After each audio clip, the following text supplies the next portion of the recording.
Let me introduce you to Bo Miles, a unique and likable guy. Everyday life, friends and family makes up the artist's dream.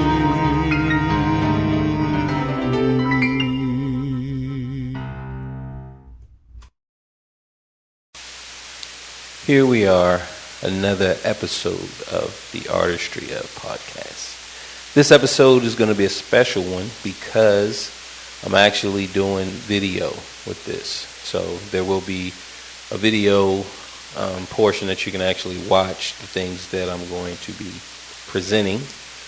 And this is going to be like a reaction type of podcast. Now, I had this idea for about a couple weeks now, and I was wanting to do it, but I just didn't get around to. So I was like, look, man, let me go ahead and do it now while I can. Let me turn this down here and then raise this up. And then that way we should be pretty good. So do that, and then I can raise this, turn this, get my levels about right there. That's probably where I want to be at. So let's turn it down. I don't want it to peak too high, and I can probably fix it in post. So today we're going to be talking about the Golden State Killer, but we're going to actually kick it off with how DNA changed the world of forensics. Okay, that's the first thing that we're going to check out because it's very important, right? This is really how we're going to catch the Golden State Killer and a few others using the same, following the Y chromosome. So without any further ado, let's go ahead and jump into this puppy.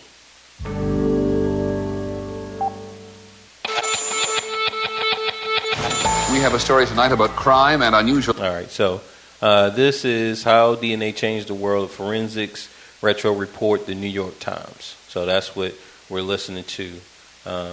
Is this on the New York Times page? Modern science. In the late 1980s, DNA testing brought a new level of scientific certainty to America's courtrooms, convicting the guilty. DNA evidence has helped put hundreds of violent criminals behind bars. Freeing the innocent. DNA testing proved they didn't do it. And calling into question the forensic science that had sent many of them to prison in the first place. The only physical evidence linking him to the murder has been discredited. It's science, but it's not as foolproof as you might think. Before DNA, the criminal justice system had long relied on microscopic hair analysis, a forensic technique whose impact is only beginning to become clear. We started asking ourselves, what do we know?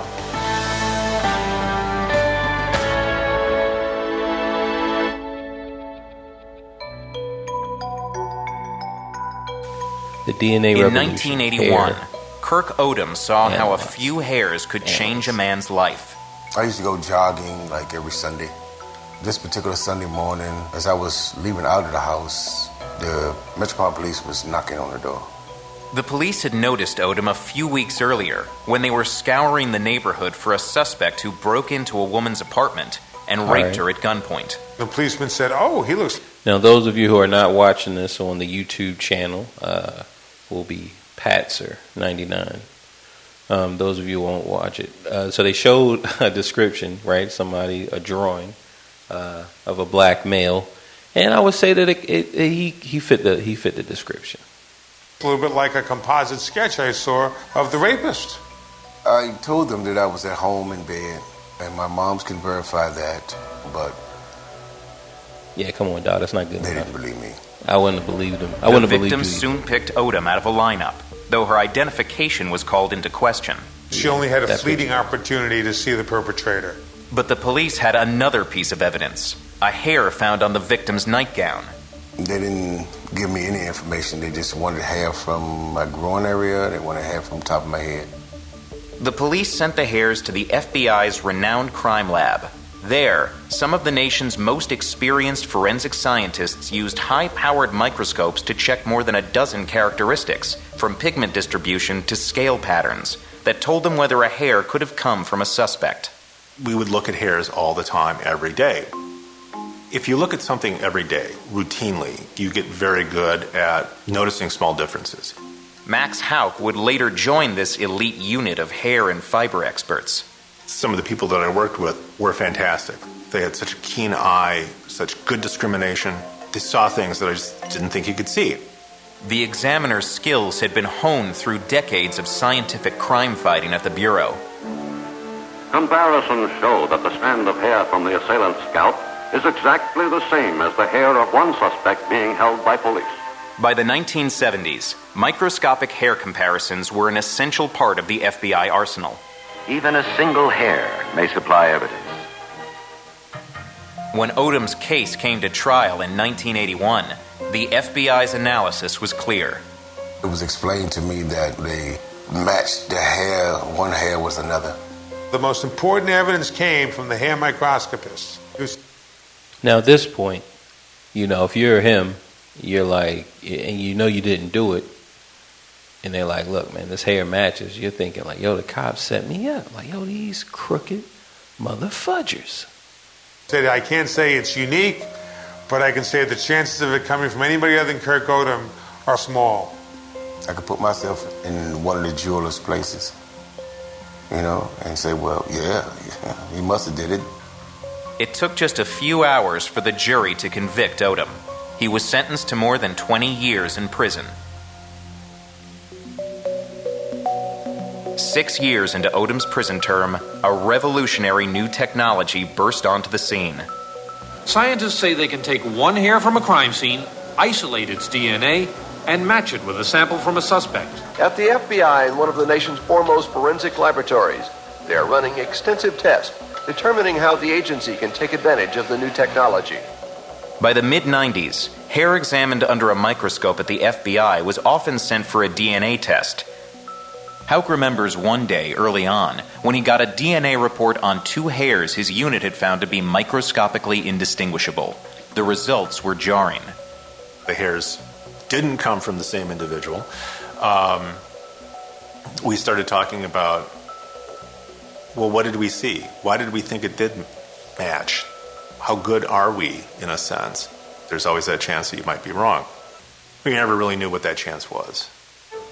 Houck started tracking how often DNA showed that hairs that appeared microscopically indistinguishable actually came from different people, and in 2002, published his results. About 11% of the time, mitochondrial DNA said, no, that hair actually came from someone else. It kind of shook us up.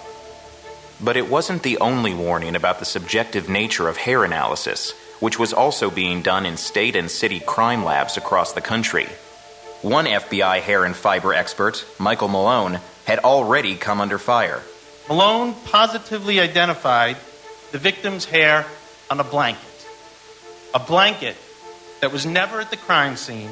And scrutiny of other cases would follow.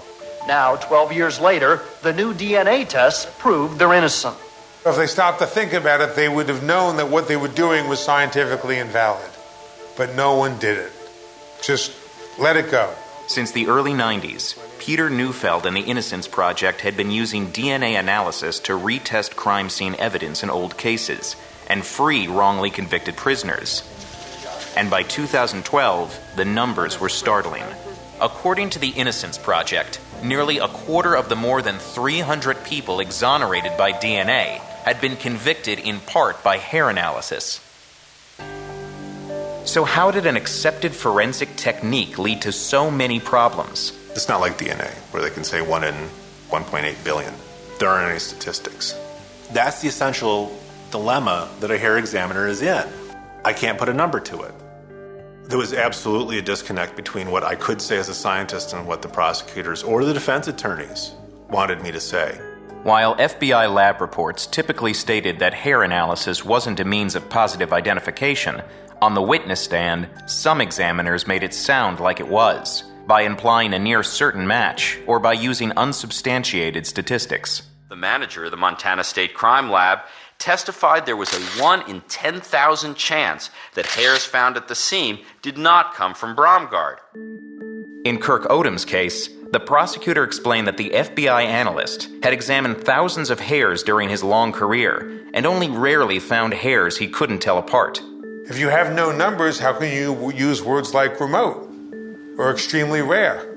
And that's what they were doing with great frequency. Saying things like, I've worked a lot of cases, or I've looked at thousands of hairs. Some of those phrases are the ones we were told to use. And no one ever said, don't say that. That's not good science.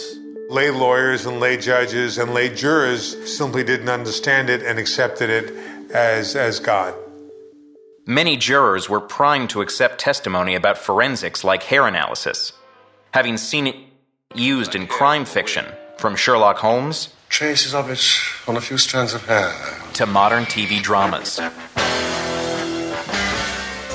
Evenly distributed pigment granules, same dye job. In other words, both Ellen Morph. By 2012, hair evidence was making headlines for another reason. 3 high-profile exonerations featured in a Washington Post investigation of flawed hair testing. See, so already we're seeing that the big problem is not just evidence, right? Like just when you look at the court and you look at the jurors, even the judge, like they're all coming in with some type of prejudice. They're all coming in with pre-programming.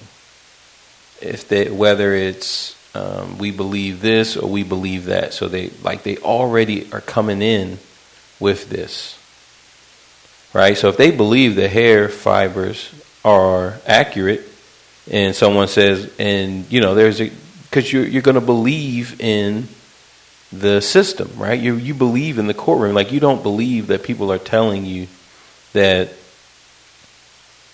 this stuff is a lie. Like, you don't believe that it's not right. You believe that, okay, these people went to school, these people studied, these people are trying to find the truth, when everyone is actually just chasing. Everyone is chasing after the same thing. Like, everyone is chasing after their tail, right? And it's like, man, so if the attorneys, if the judge, if the prosecutors, if they believe that this is right, if they believe that this is truth, then they're going to present it to the jurors, and the jurors are going to believe it, right? They're going to say, like, yo, this is accurate. This is how they sent so many people to jail, because no one really understands how this stuff works, but yet they just look. We just trust that someone understands it. Like, man. And all 3 men had been convicted in part by hair analysis done by the FBI. One of the men was Kirk Odom, who had already served his entire sentence by the time he received the news. 3 different crimes, 3 different men, all exonerated, 3 different FBI examiners. In fact, in one of the 3 cases, it was actually the chair of the FBI hair unit. That's when the FBI began to really worry. The FBI says it's now going through thousands of other cases from the days before. See, so here we have the FBI. I mean, and this just goes to, like, even marijuana, right? So if you got locked up, let's say 2 months before the law passed in your state that it was legal, right? So let's say you have a couple keys or whatever, and 10 days or 2 months or a year before this law gets passed, and now you're doing 10 years in federal penitentiary, right? Now you're doing 10, 20 years in federal penitentiary, when if they just would have caught you a year later, it would have been okay. They wouldn't even have caught you. It would have been fine. So what we're seeing with this is that there's a bigger problem. There's a deeper problem than just crime and punishment, right? Like, there's just a big problem. There's a huge problem with the system. For DNA testing to see whether witnesses or prosecutors exaggerated the significance. I mean, the FBI. The FBI is even, they're like, look, man, they're even chasing their tail. Like, man, that's crazy. Significance of the FBI's hair analysis. Dozens of these people are currently on death row.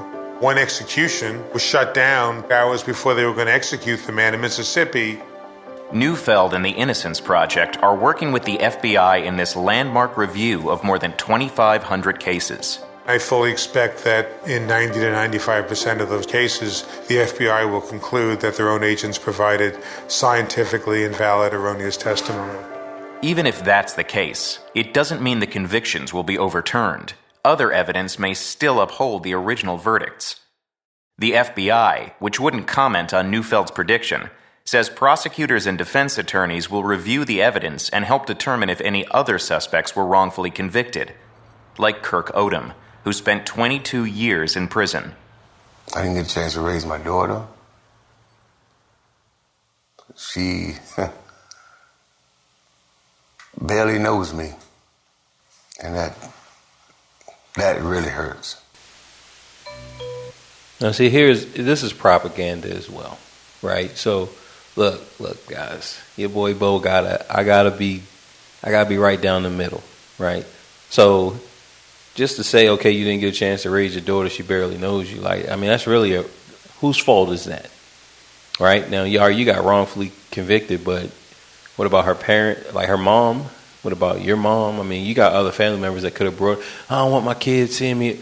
Well, then that's the problem then. I mean, here we are talking about what you want and how you want your hot dog, right? Everybody said he want to eat. But then when you say you don't got no mustard, well then, man, I ain't trying to. Man, I'm all right, I'll pass. Well, I mean, just a little bit ago you said you was hungry, right? So that's what we're seeing here, and they're trying to reach out to us. They're trying to make us feel like, man, like they're trying to trigger us emotionally, and that's why they put them up there saying, oh, I didn't get a chance to, raise my, like for real, like that's the only thing that you really worried about. That's your number one concern. And it's like, that's what we want to believe, right? That's what we want to believe. But this man just spent 22 years in prison. You think that he's really worried about, his number one thing is, man, I didn't get a chance to raise my daughter. Like, nah, dog. Like, I'm not trying to hear that, Like, it's some other things. There's some other issues. But those issues doesn't count in what they're trying to present to us, how they're trying to present this case to us. So that's really what I'm pointing out. Does he really care about his daughter? Yes, I feel like he does, right? Who doesn't? If you have a daughter or if you have a son, right? But just like that's your number one thing, like nah, man, because I'm sure that there's a case brewing and he's trying to get a couple mil, right? So this is just propaganda to trigger us emotionally. DNA testing of the crime scene evidence not only exonerated Odom, it also led to another suspect who escaped prosecution because the statute of limitations had expired. That man committed another sex offense just 2 weeks after Odom was sentenced.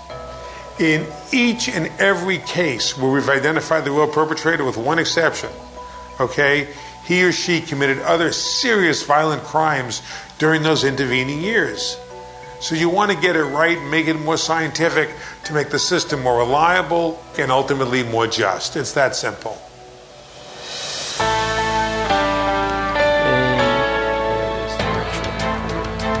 So that was pretty cool, right? I mean, it really just highlights, okay, how were we doing? And remember, Wayne Williams got convicted on based off of fibers, like so they matched fibers from rugs. So they matched fibers, right? Because DNA wasn't a thing, or was it at its very early stages?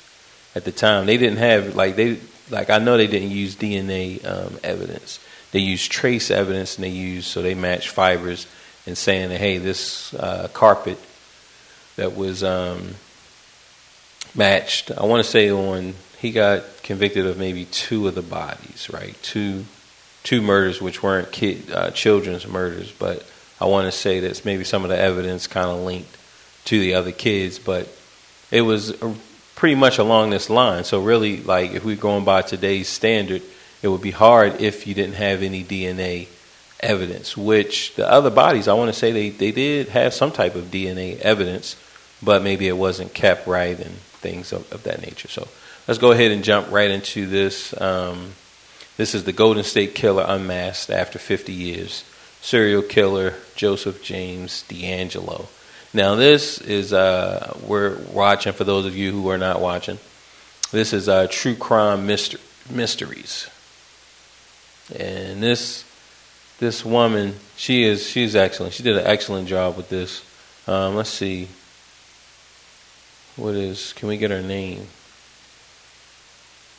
Just True Crime Mysteries. I'm not seeing True Crime Mysteries. I am True Crime Mysteries. So her Instagram is at True Crime Mysteries. Twitter is at TC_mysteries with a capital M, and TikTok is at I am True Crime Mysteries. So that's really all she's putting out there for us. But all right, Jesse Gallagher, maybe Gallagher, Jesse Gallagher, I believe is no, because it's saying a song, so I don't think that's her name. Let's see. All right, well, we don't get her name, but she did an excellent job. So you guys definitely head on over and follow, subscribe, and just join in on her. This is a good job. So let's check this out and see. Let's follow the Golden State Killer.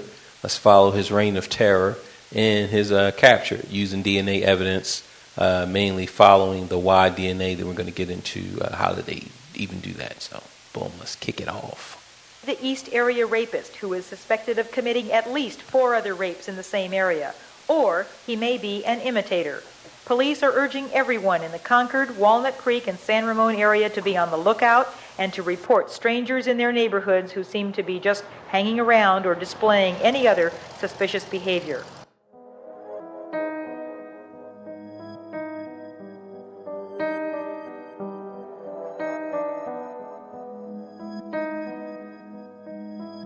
Getting into the introduction. Nice intro. Just nice music. Look, I mean, this is top notch. She did an excellent job with this. The production is top notch. Maybe I'll do something like this one day. True Crime Mysteries.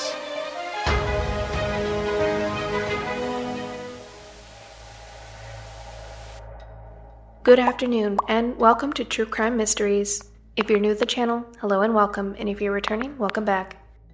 Today, we are putting a fresh face on an older series that I wasn't completely happy with how I did it originally.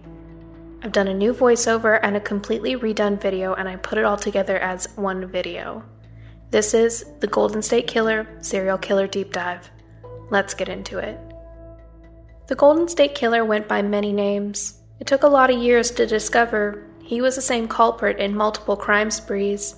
His crimes dubbed him the East Area Rapist, the Diamond Knot Killer, the Visalia Ransacker, and the original Night Stalker. He was finally coined the Golden State Killer by crime author Michelle McNamara. Let's start from the beginning.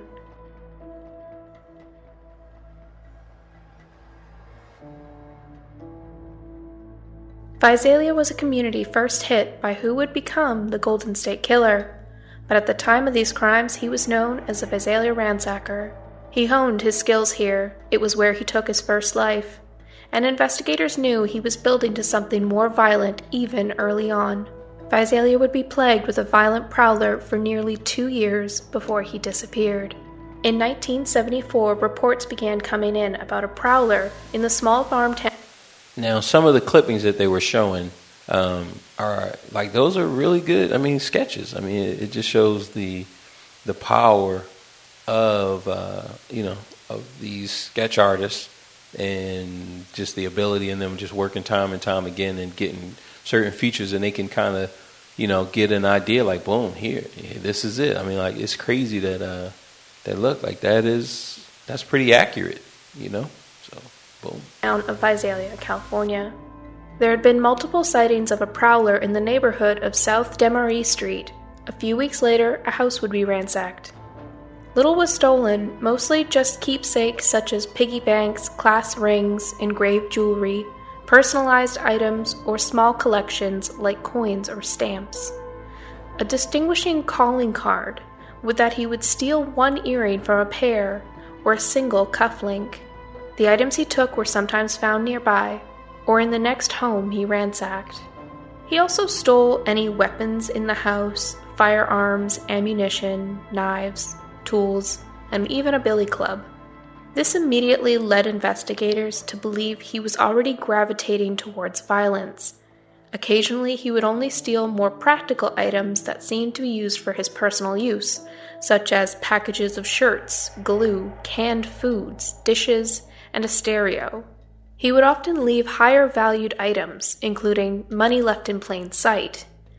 He would hit homes where homeowners were out of town. He would lurk in the same neighborhood for weeks before deciding on a target. Investigators noticed that the house would have identical shoe prints.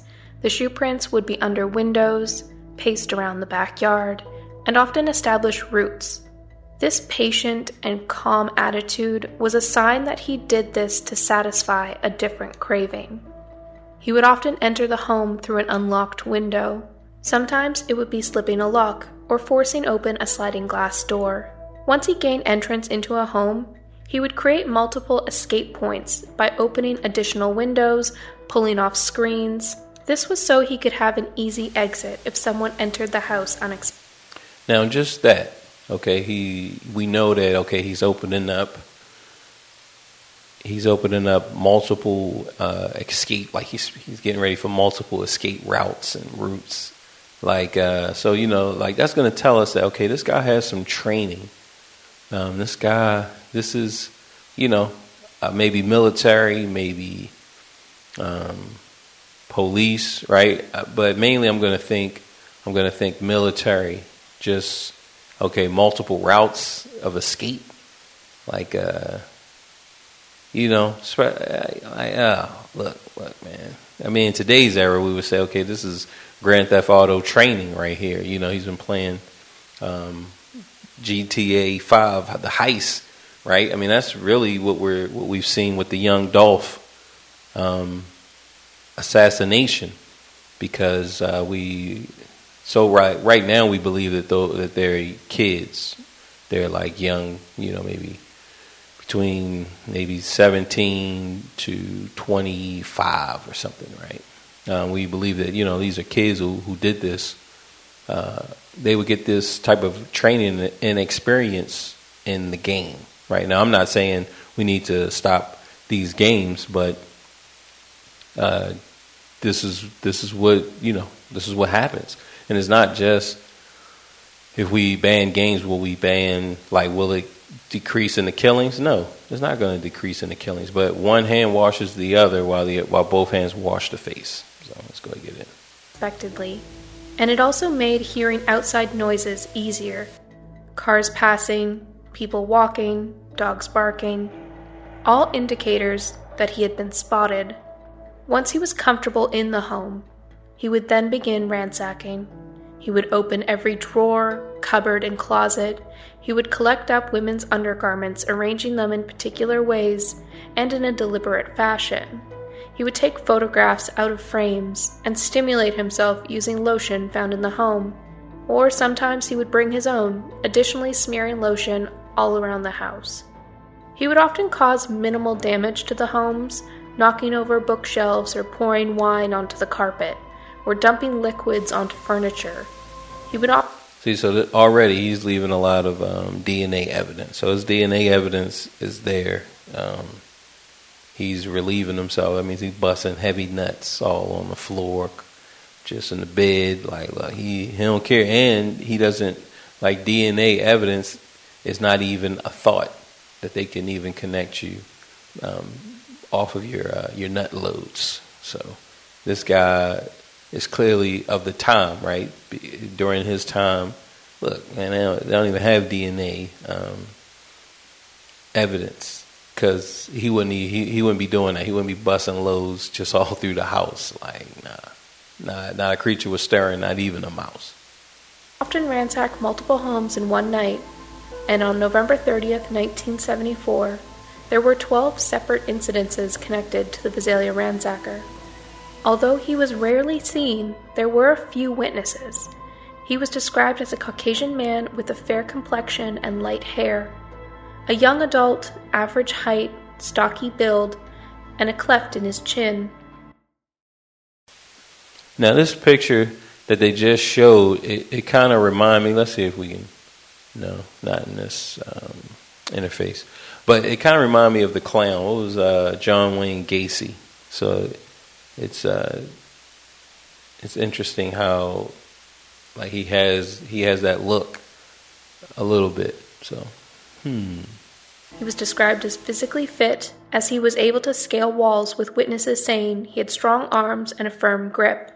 The most common way people described him was that he had a plump baby face and a thick neck. He was seen wearing jeans and tennis shoes, which matched the shoe prints at the scenes, and his shoe size was a men's 9. By 1995, his crimes began to escalate. In the early morning hours on September 11th, 1975, a man entered the home of the Snelling family while they slept. Claude Snelling woke, hearing strange noises. He was already on edge, having confronted a prowler peeping into his daughter's window 7 months prior. He opened the door to his bedroom and saw the sliding glass doors leading to the backyard were wide open. He ran to the door and saw a man attempting to kidnap his daughter. He shouted and ran at the man but was shot twice. The gun pierced the silence in the early morning. The assailant fled the scene, escaping in a wooded area behind the home. Claude died of his wounds, and his daughter would later undergo hypnotherapy to try and remember as many details about the man who had killed her father. She remembered that the night before, she had heard a noise outside her window. She looked, but it was too dark to see anything. She remembered being woken up to an immense pressure on top of her body. It was a man lying on top of her. The man had a hand over her nose and mouth. When she struggled to breathe, the man growled, "Don't scream or I'll stab you." Now here, this is just to point out gun control. Like we need, and not even like, look, we need to get rid of guns, but no, we need to be armed. we just need it, because you just never know when this type of stuff is going to strike up in your neighborhood, or this type of evil comes to your home. Right? Like you don't know. Like you do not know when that's going to happen. You do not know if that is going to happen. And in this instance, if the father, and look, I get it, because if somebody has your daughter, you're not expecting them to turn around and shoot you, right? You have your daughter, they're trying to kidnap your daughter. You're like, hey, get off of her, right? You're not expecting someone to turn around and shoot you, right? But especially back then. But that just goes along with, expect the unexpected, right? So in today's time, right, we're not expecting multiple serial killers as like a crew. It's just like 3 or 4 of them that's just, doing this same thing, because we've really only been exposed to one hunting at a time, right? But expect that there may be more, right? So if something like that happens, you're not caught off guard. Expect that they have a gun. Expect that they will shoot and kill you, even though they have your loved one. Like, expect these things, because one of the sad things that, as we go through this, is like all of the people that's like this man who lost his life. And all right, this is back in the day. He could be racist, all right, but still, he should be allowed to live and change his thinking, right? And we can also say, look, he might not be a racist, right? So let's not just give people qualities so we can say, let's kill him off, right? Look, man, let's let people live. He's just trying to protect his daughter, and there's nothing wrong with that. So expect the unexpected. He stayed quiet, and he removed his hand from her face and growled again, "You're coming with me." It was then that he stood up and showed her he had a gun. He kept a hold of her arm, and when she asked him, "Why are you doing this? Where are you taking me?" But he didn't answer. She began crying and resisting to slow him down, knowing nothing good could happen if she left the house. He redirected from threatening her to threatening her family. She noticed he had left the back door open already. She dug her heels into the carpet as hard as she could, which made a loud noise. This was what woke her father. The man had started dragging her out of the house. She was already a dozen feet into the yard and through a gate that had been left open, and under the car park when she heard her father's voice yell at the man holding her arm. She made eye contact with her father, and for a moment everyone stopped. Her father lunged and the attacker shot, and then was gone. It had all happened so fast. The weapon Claude was murdered with was determined to be a Morocco revolver that had been stolen by the Visalia ransacker just 2 weeks before the murder. The Snells' neighborhood had also had multiple incidences of evidence of the prowler, and vehicles being broken into before the shooting. After the Snelling murder, nighttime stakeouts began in the neighborhoods the prowler had previously been sighted in, but the ransackings continued. On December 10, 1975, Officer Bill McGowan on stakeout saw a shadowy figure appear near a garage where he'd been hiding during the stakeouts. The garage had purposely been left open by the police. There was another officer inside the garage. He watched as the figure crept around the hedge and peeked into the garage. The prowler made his way along the home towards the backyard. Officer McGowan quietly followed him and observed the prowler toying with the lock on the back gate. That was when he clicked the flashlight on the prowler's head. The prowler shrieked in a high-pitched, unnatural voice, "Oh my God." He had been wearing a ski mask or stocking rolled up onto his head. Officer McGowan got a good look at the suspect and yelled, "Police officer, hold it right there."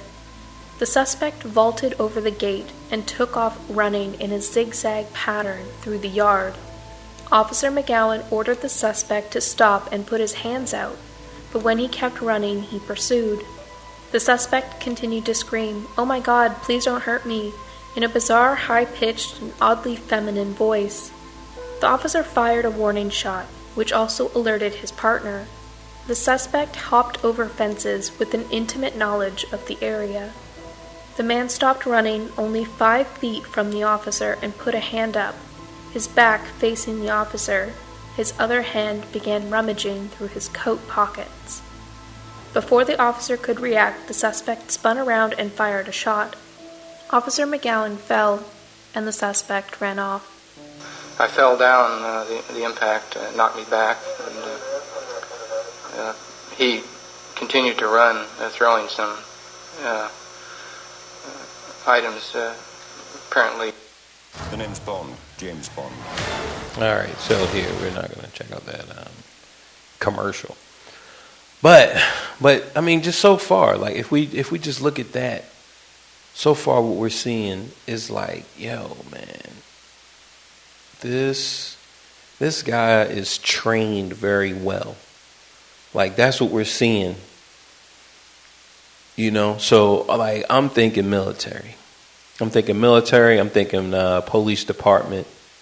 I'm thinking military at this point. Like that's what I'm thinking with this, just with what we have so far. I'm thinking that this guy's from the military. So I want to see, okay, who, do we have any military people who got kicked out, right? I mean, do we have, you know, like this is going to be hard, you know, we have just, if we're in, this is 1975 and we're in this case, but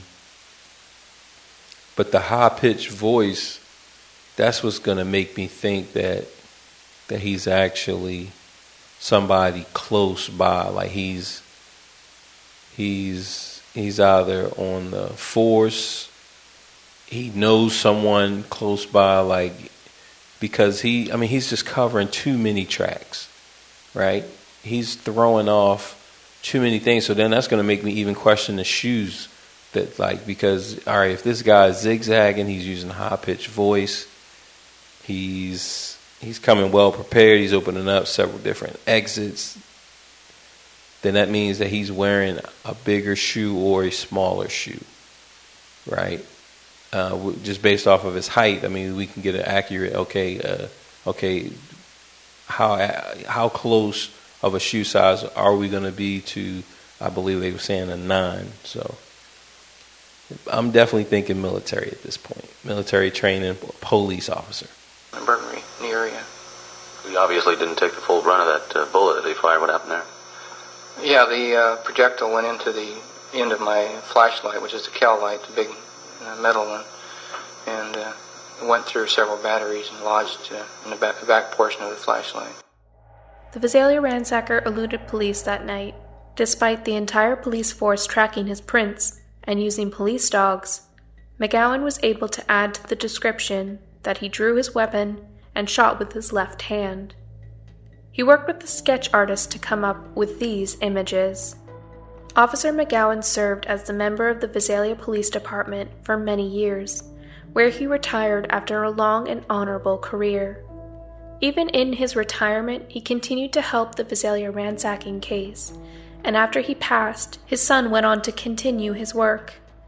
After this incident, the ransacking in Visalia stopped. The investigation for the Visalia ransacker remained to be the most expensive in Visalia's history. His crimes in this era of his life amounted to 1 murder, 1 attempted kidnapping, 1 attempted murder, and over 100 burglaries. He was active as early as 1973, and police are now trying to connect him to burglaries in Exeter, California, which had begun in 1968, and a spree of robberies dubbed the Cordova Cat Burglar. At the moment, however, there is no evidence linking him to these, but the MO is the same as the Visalia ransacker, which is why it is without a doubt all crimes were committed by the same man. The East Area Rapist era. Teenage girl was raped today in her home in Contra Costa County, and though officials are not saying it was the work of the East Area Rapist, they do say the crime was committed in his style. Betty Ann Bruno has more. Law enforcement officials from every police agency in Contra Costa County tonight are looking for the man who raped a 13-year-old Walnut Creek girl early this morning. The young victim was attacked in her Rancho San Miguel home. Police say she described her attacker as a white male, 6 feet tall, weighing 185 pounds. Who was wearing some type of a mask or a hood. I was wearing shorts and a T-shirt. He apparently was in the residence for approximately 45 minutes. We don't know how he gained entry. She was bound. He raped her. He didn't bother anyone else in the residence, and the young girl's father and older sister were inside the residence at the time, were unaware of the attack.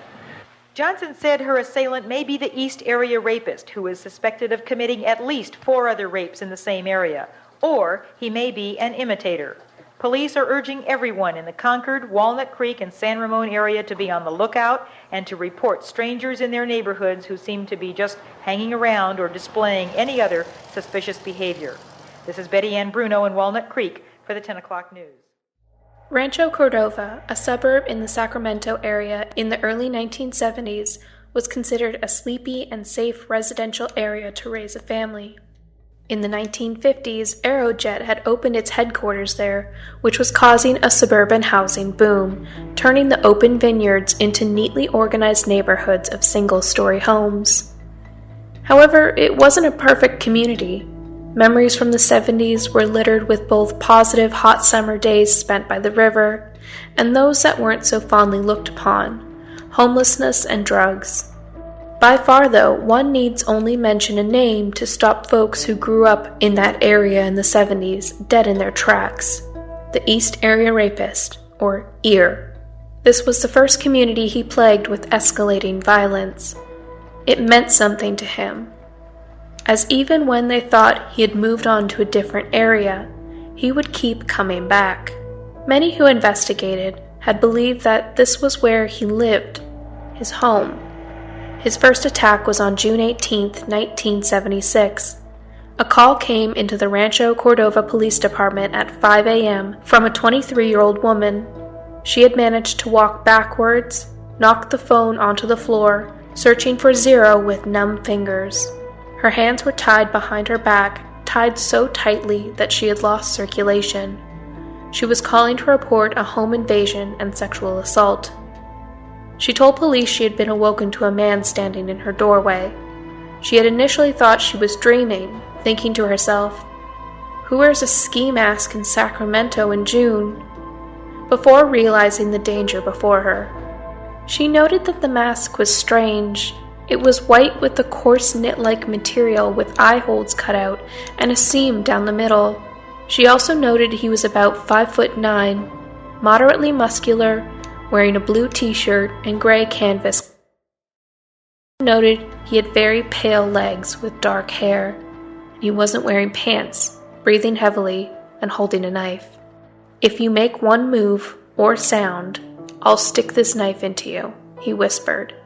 He had brought rope and tied her hands, but then opted to take a sash from her closet and use it to tie her hands instead. In between assaults, she could hear him in the house ransacking. From her bedroom, she could hear him opening drawers and rifling through her contents. He spoke in a low, guttural whisper through clenched teeth. He had cut her above her brow, which she felt was an accident, but police had concerns about testing his limits for violence. In the weeks leading up to the attacks, what would later be noted as a trend. His first victim had seen an older, dark, medium-sized car drive by her house several times. She could never make out the face, but it felt like she was being watched. She had also started to receive frequent hang-up calls. Police had initially thought that the attacker was some kid, a punk who would be caught quickly, but there was something about this rapist that was different from others. He was careful not to remove his gloves. He had meticulously learned his victim's schedule. Although the house had been thoroughly ransacked, he had only stolen relatively low-value items. He would continue this trend, attacking single women who lived alone or with small children. He would bounce around different suburbs in Sacramento, Rancho Cordova, Carmichael, and Citrus Heights. It would follow a similar pattern: calls of a prowler, shoe prints spotted under windowsills, homes being ransacked. Still nothing of value was stolen. Repeated dropped calls, occasionally those who answered the phone heard breathing, sometimes threats like, "I'll kill your husband." Hello? Hello?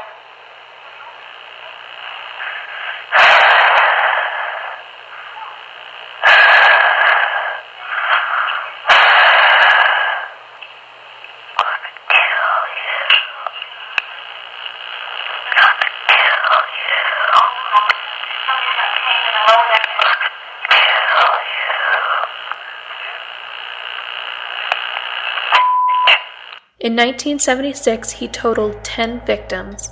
His fifth victim, Jane Carson, recalled cuddling her son in the early morning hours on October 5th when she heard someone running down the hall. Her husband, a captain in the Air Force, had just left for work moments ago, and she had assumed he had forgotten something. "Jack, is that you? Did you forget something?" A man wearing a ski mask entered the room. He was holding a butcher's knife. Jane had been sitting up in bed, her 3-year-old sleeping next to her. "Shut up, or I'll kill you. I just want your money," he whispered through clenched teeth. "Okay, whatever you want," Jane complied. He bound, blindfolded, and gagged both Jane and her son. He then picked up the child and moved him to another room. Jane was now in a full-on panic, not knowing where her child was. He repeatedly told her to shut up. She said he must have told her at least 50 times. He assaulted her, but before he left, he returned her son onto the bed beside her. When she knew the intruder had left the house, she ran to the neighbors and got help. The attacker had entered the home through her son's bedroom window, only moments after her husband had left. And only 2 weeks prior to the attack, they had been a victim to a strange burglary, where the intruder had also entered through their son's bedroom window. The thief had taken 10 rings, but had left behind some... Now, come on now. Like, yo, somebody breaks into your son's bedroom window. Like, they break into the house through your son's bedroom window. and then they, ransack the house or whatever. Look, I think I'm going to be on edge. I think I'm going to, especially as a father, as a husband, you're terrified, right? So like, I know that I'm going to be on edge to be checking the windows. Look, we need locks. And see, but that's today's thinking, Yesterday it was a lot more lax. It was people was lacking back in the 70s.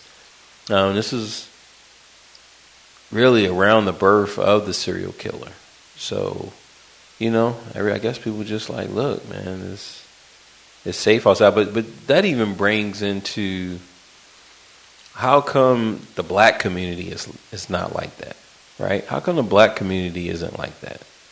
Even in the 70s, you got the forming of the Bloods and the Crips, right? I mean, I'm sure if we were to go and look and see when did it form, I'm sure it started either in the 50s, the 60s, or the 70s, right? So you got Bloods and Crips. So even then, even back then, black people wasn't leaving their doors and windows and everything just open and unlocked and just like how come? Because I remember growing up like wanting to be in a safer environment. Like yo, why am I living in some shit like this? I mean, I don't want to be here.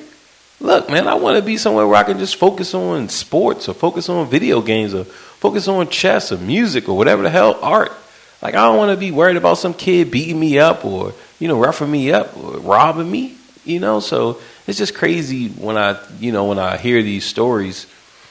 I got to remember to put myself in that time and just that culture, right? Just a peaceful culture. It's just crazy. It's like, why? Why is it that these people feel so safe and that even though they got robbed a week or 2 weeks ago, they feel like, look, they're not coming back.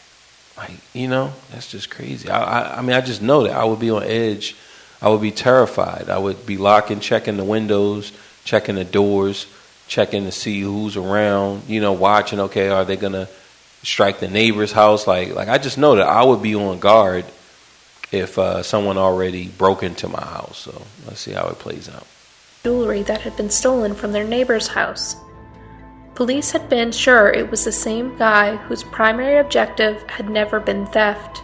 Jane and her husband hadn't been concerned about a rapist in the area. There had been a media blackout at the time regarding the crimes of the East Area Rapist. Jane would later tell media outlets that she would have taken more considerable precautions had the police been more open about what they had known about the attacks. Rumors had swirled about the attacks because of the blackout. The police couldn't dispute the stories, and strange details began to emerge about the ear mutilating victims. Oh, hi. So here we got some ad going on, but here, let's check it out. In more affluent neighborhoods, perhaps because of the lack of accurate press about him. He attacked twice in one night. One of the victims was a housewife in Carmichael. Police felt he was pushing into the nicer neighborhoods to get more attention. In the 1970s, there was a dramatic uptick in crime in California. Most detectives who worked that decade referred to it as the dark times. His first crimes had been reported, but once police realized they were dealing with a serial rapist, they opted to enforce a media blackout not to validate him with the press or scare him off from the region. October had brought 3 more attacks after Jane's. The 1970s was a time long before they had dedicated departments to sex crimes. Long before there was criminal profiling, terms like signature behaviors and rituals were often used to distinguish offenders from one another. In Jane's attack, like the attacks before, he had cut her just on the shoulder. Police believed he was suppressing an urge to inflict more pain. In the assaults following James, he had begun clicking scissors and threatening to cut off toes. He would stab the bed next to victims, and psychological torment became a new signature of the ear. He would often use their names, mention personal information, such as their high school, to torment them, making them believe that they knew their attacker. He would stand silently, sometimes for hours, making victims believe he had left before making a noise to indicate he was still there. The ear was always described the same: white, 5'9", late teens, early 20s, medium athletic build, clenched whisper, small penis. He spoke. So they like, look, he got a small penis. Like, that's just crazy. Like, they wanted to put that out there. But, of course, they're trying to humiliate him, but at the same time, I mean, is this creating a rage? Now, he's evolving. He started out with just burglary, then rape. And in his rape, he's starting to get a little bit more physical. Like, he murdered already. He's murdered the father. You're right, the father who was trying to protect his daughter. He murdered him. So he's murdered already, but that was more in a response, right? He's engaging, and then he murdered, right? So he didn't just tie him up, rape him, and then murder. So he hasn't done that yet. He's just raping, but now he's starting to inflict pain. Now they say he was mutilating, I guess, the ear of the victims, right? Or maybe some of the victims. So that's why they was calling them the ear. But he's starting to cut and slash at the shoulder and things like that. So he's evolving, right? Like, that's what we see happening here is this pattern that, okay, now he's starting to evolve. And the police, right, like, they don't have a dedicated department, so they're like, look, they do a media blackout. Like, look, we don't even want people to know about this so that hopefully we can catch him, because we don't want him on and knowing, okay, look, they're on to me, they're watching me, they're doing this. So, look, let's just, no media attention to this rapist. Let him just keep raping, and we'll get him, right? So there is a flaw, like, man. So it's so many things, so many opportunities where they're dropping the ball. So just with that thinking, they're not thinking that it's going to be a cop, right? They think that it's a punk. They don't think that it's somebody with military training. Like, look, this is in your face already. So this is no question that he has some type of training, right? Even if he's just doing it on his own, it's still like, look, man, this guy's some on the field training right now. All of these things, especially when he turns around and shoot. Like, now when he goes to a new location, of course, at this time, like, they don't know about the other city and all the things that's going on there. So this is one of the things that hurt crime and hurt the United States. And this is just like Walmart versus, I want to say, Rite Aid or something like that. It might be, not Rite Aid, what was the store? It's Walmart versus Kmart. So Kmart, the problem was that if they had inventory, they had certain things in one store, another store didn't have access to that. They didn't know that. And that's where Walmart started to take the advantage over other stores like Kmart and whatever those names are. I can't even think of any other name but Kmart. But there were a few of them, and that was the problem. And that's what we see the problem here as well with law enforcement, is that, okay, you're in a country, but you're not connected. Each city is running things their own way.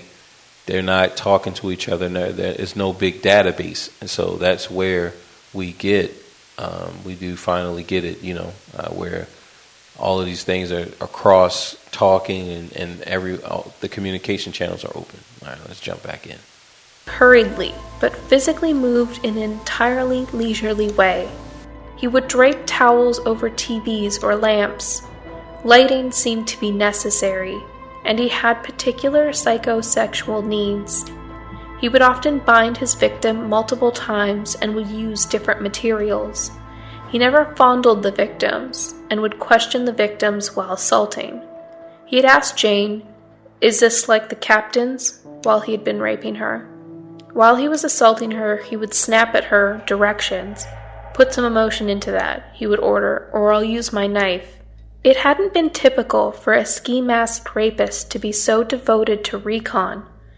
This was the police's most significant concern. They were dealing with someone different, something they had never seen before. After his attack in Carmichael, 500 people attended a town hall regarding the attacks on November 3rd.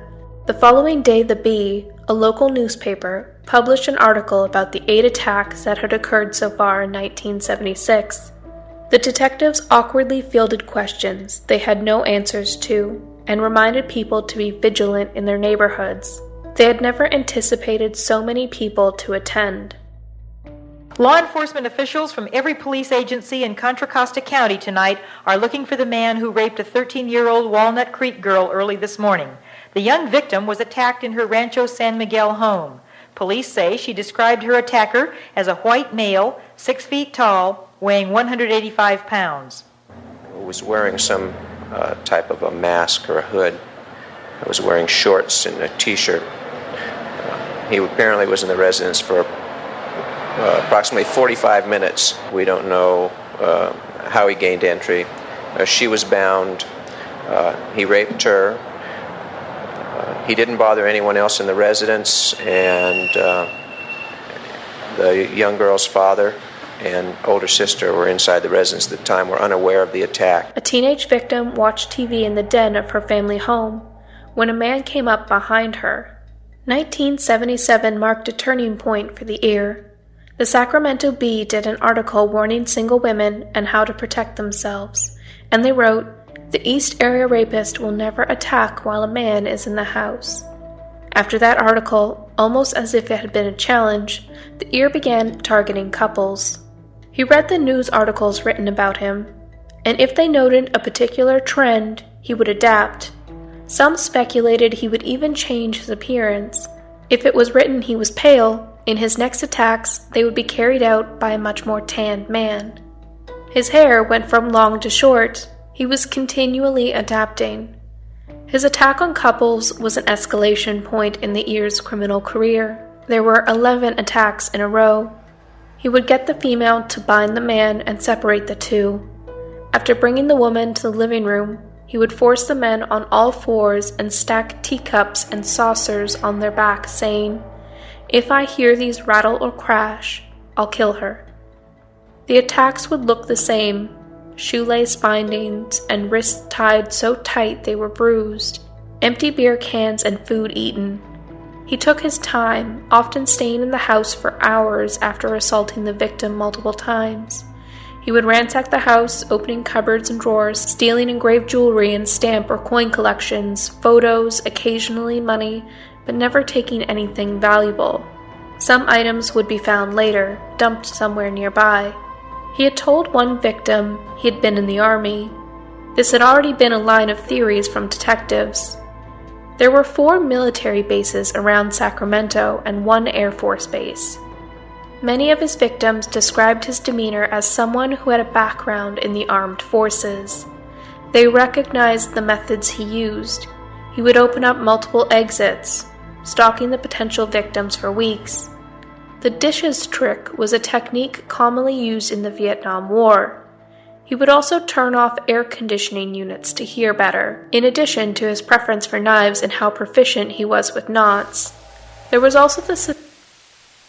Now, as we get more and more information on this guy, so we know, okay, he's stalking his victims. We know that he is a white male, not only because they're saying this, but because if he's stalking his victims for weeks and no one notices, then he must look like a fixture in the community, right? He looks like he belongs there. So therefore we know that he's a white male. And that is one of the reasons why they figured and felt like the Atlanta child murders were done by black male, because in this black community, if a white man was just going through the community, like, he would just stand out, right? So that's what we're seeing here, is that this guy blends in with the community, and he looks like, hey, nothing's wrong. But if he's casing it out, like I wonder, like if this guy is a cop, right? And if we're putting ourselves in the 70s, we're putting ourselves in 75, 76, and we're saying, is he a cop? So now we have to say, okay, Vietnam, that would put him at a certain age because let's say he went during when he was like 17 or 18, right? Then we could say, all right, then this guy would be, you know, in 76, 77 or whatever. We can say that, all right, he would be like in his 30s or something. And we could maybe check and see if any cops were dismissed from or fired from that previous time. Like, but remember, they're not talking to each other. So that old city that's looking for him, they're looking for the bandit. I don't know if he was raping. Yeah, because that's where he kidnapped the girl, but he didn't rape her. But he was going to, and he killed that guy. So, you know, these are some of the questions that, as a detective, I would want to know, right? But then we got to track down all of these leads, and you know, that's going to probably take us nowhere, as we know the outcome of this. Suspicion that the ear was one of them. He was always one step ahead of the police. Treetop cameras were placed in neighborhoods officers thought he would likely attack. They had depleted their entire overtime budget for the year by April, having additional patrol cars, and floodlights were installed in most neighborhoods. Homeowners began trimming back shrubbery and trees to maximize visibility. If the police were focusing on one area, the ear would strike in another one. He also seemed more knowledgeable in police techniques than the average citizen. He wore gloves, and he seemed to know where police were patrolling and when. He had even shouted at a victim to freeze as she had been trying to scurry to the telephone. They never seemed to be able to catch a break. The police of Sacramento began cutting tree limbs, removing shrubbery, anything that could hide a prowler. People were installing floodlights and lighting up entire neighborhoods. Over 3,000 guns were sold in 3 months. Households began sleeping in shifts or not sleeping at all in the hours between 1 and 5 a.m. People started putting bars on their windows, and people would gather in neighborhoods for neighborhood watch stakeouts. No one was safe, and it seemed the whole community was on high alert. On May 17, 1977, police were called to Carmichael. A man stood on the side of the road with a shoelace dangling from his wrist. The man spoke in a thick Italian accent, and the officer Richard Shelby recognized him immediately. He had been at the town hall meeting about the attacker 6 months previously, and he had loudly spoken out about the East Area rapist and the investigators. The ear had been at the meeting. He had seemingly chosen this victim as a challenge.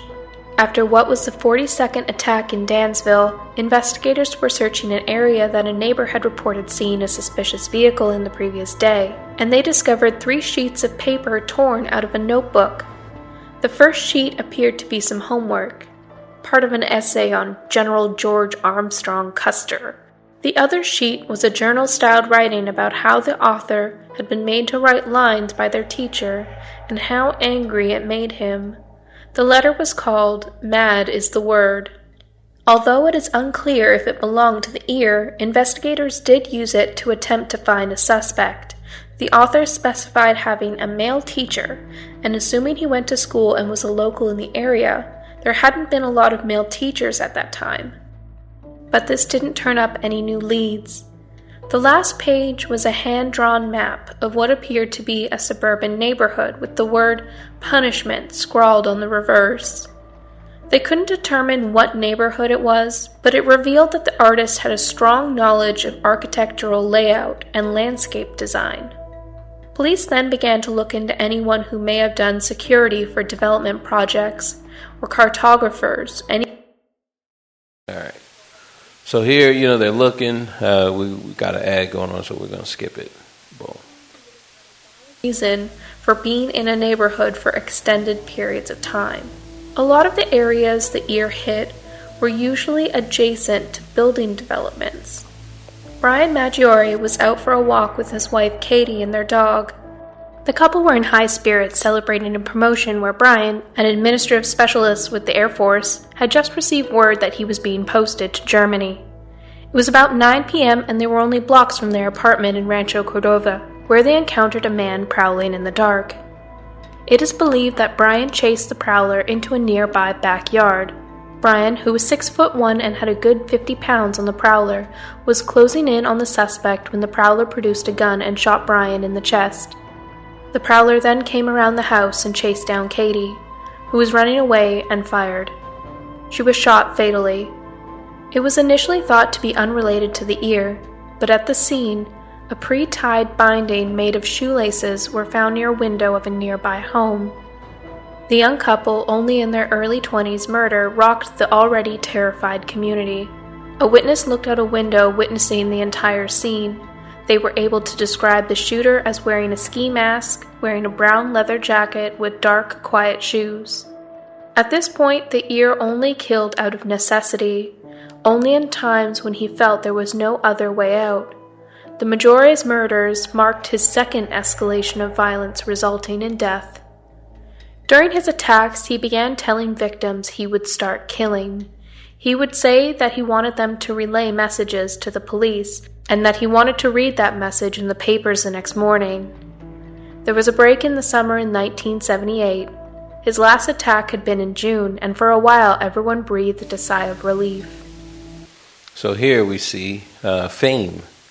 We see fame creeping in, right? That's something that it seems like humans just period. They like fame. They like, look, man, I want everybody to know me. I want me. Like, man, I guess it's one hell of a drug, fame. Police began being reassigned to new cases, hopeful that the man terrorizing Sacramento was in prison or had died. Their hopes were quickly discarded as attacks started the following October. His attacks began to stray further and further from Rancho Cordova, stretching south to San Jose, then suddenly back to Rancho Cordova, and back down to Walnut Creek. The summer of 1979 also saw a break. Like he began to take summers off, only to start again in the fall. Police believe there was a strong connection to an academic calendar, as he took significant breaks between July and October, and attacks never happened on school holidays.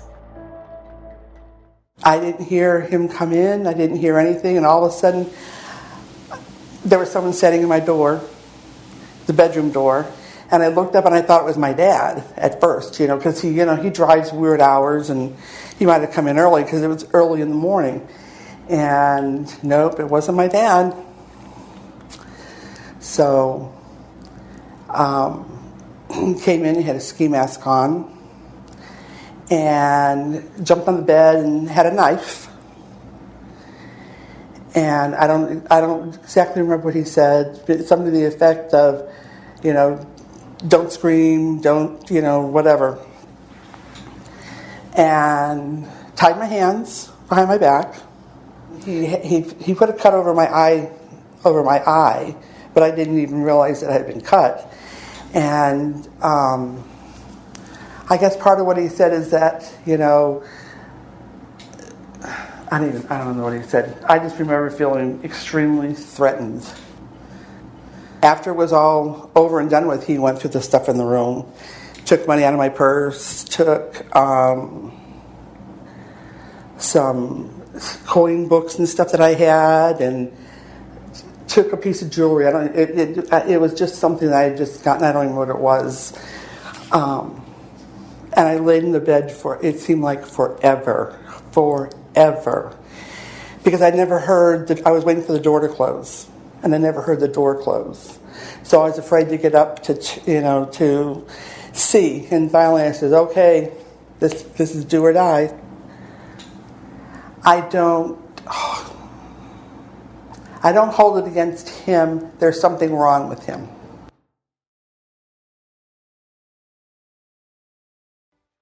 Sacramento's East Area Rapist has been active for 16 months, 15 victims. At first, a single investigator worked the case full-time. Now, several people are involved. The pressure to catch this man has been mounting, but a multi-rapist often acts on impulse. Most of the multiple rapists attack on impulse. And so they have no predetermined point of attack.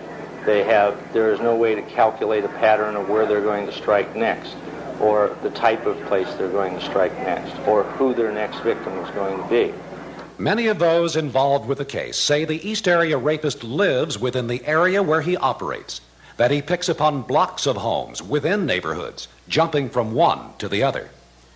One of his few mistakes was to attack a woman who lived only one block inside Sacramento's city limits and then steal her car, which only brought in the city's rape detail and 4 more people to work toward catching him. It takes a while for a community to wake up. Sacramento was no exception. By late fall, when the East Area Rapist began claiming 2 and 3 victims a month, citizens began buying everything they could think of to protect themselves. Gun sales are way up, with some of the buyers not that familiar with how to use firearms, and that can be dangerous. In the summer of 1979, he took a second summer break in a row. In the fall, he had moved to Southern California in the Santa Barbara area. At first, his series of crimes were not initially linked to the East Area Rapist. It wasn't until much later that the crimes were linked via DNA evidence. He was dubbed the Night Stalker, but serial killer Richard Ramirez had also received the same nickname, so to differentiate between the two, our killer was given the prefix Original. October 1st, 1979, in Goleta, the weather was hot and humid, and a young couple slept with their windows open, trying to capture a breeze. They woke not to the uncomfortable temperature of the room, but a blinding flashlight pointed at their faces. A voice from beyond the light ordered them to roll over on their stomachs. Then he ordered the woman to tie up her boyfriend using a ligature tossed at her. The man growled orders at her in a strange, forced whisper to tie it tight, or she would be killed. The man then tied her. Neither of them got a good look at the intruder. The man demanded money and began rummaging through drawers and slamming them shut. What seemed like a century later, he returned to the room. He forced the woman onto her feet and walked her into the living room. He then forced her on the floor. He threw a pair of shorts over her head to prevent her watching his movements. He went to the kitchen to continue opening and closing drawers and cupboards, then the fridge. He sounded like he was pacing and began chanting to himself, "I'll kill them, I'll kill them, I'll kill them," like he needed to encourage himself. While he paced... Now see here, we talked about this in another episode where one of the killers, and I think I'm going to actually pull that up because I want to say we'll check out some actual interviews, so that we can like better understand. But I want to say that one of the guys that he went to rape, he went to go rape his first victim, and she talked him out of it, and just her crying or whatever. So then he afterwards, right? I guess he went home. I don't think he was captured, but we'll find it and play it. But after the attempt, he didn't do it. He like hyped himself up. He kept like, no, I can't. Can't let somebody talk me out of this. I can't let somebody, outthink me or overpower me or whatever. Like whatever he was going through in his words, but he was motivating himself and like getting himself hyped up so that he could go ahead and commit the rape, regardless if the woman was screaming no or stop or why or whatever. So that's what we find even here, right? So he already has this in his mind of what he wants to do. It's been escalating. And then here he's at the moment. He's at his moment that he's been hyping himself up. Now he's there. Okay, no one is going after him. Because remember, the murders before are murders where maybe the people are fighting back or he sees some type of resistance. But now he's at a state where it's okay. They're helpless. I'm going to murder them anyway. But he's talking himself up. He's hyping himself up. Let's see. Enchanted, the woman managed to wiggle out of her bindings and sprint out of the house.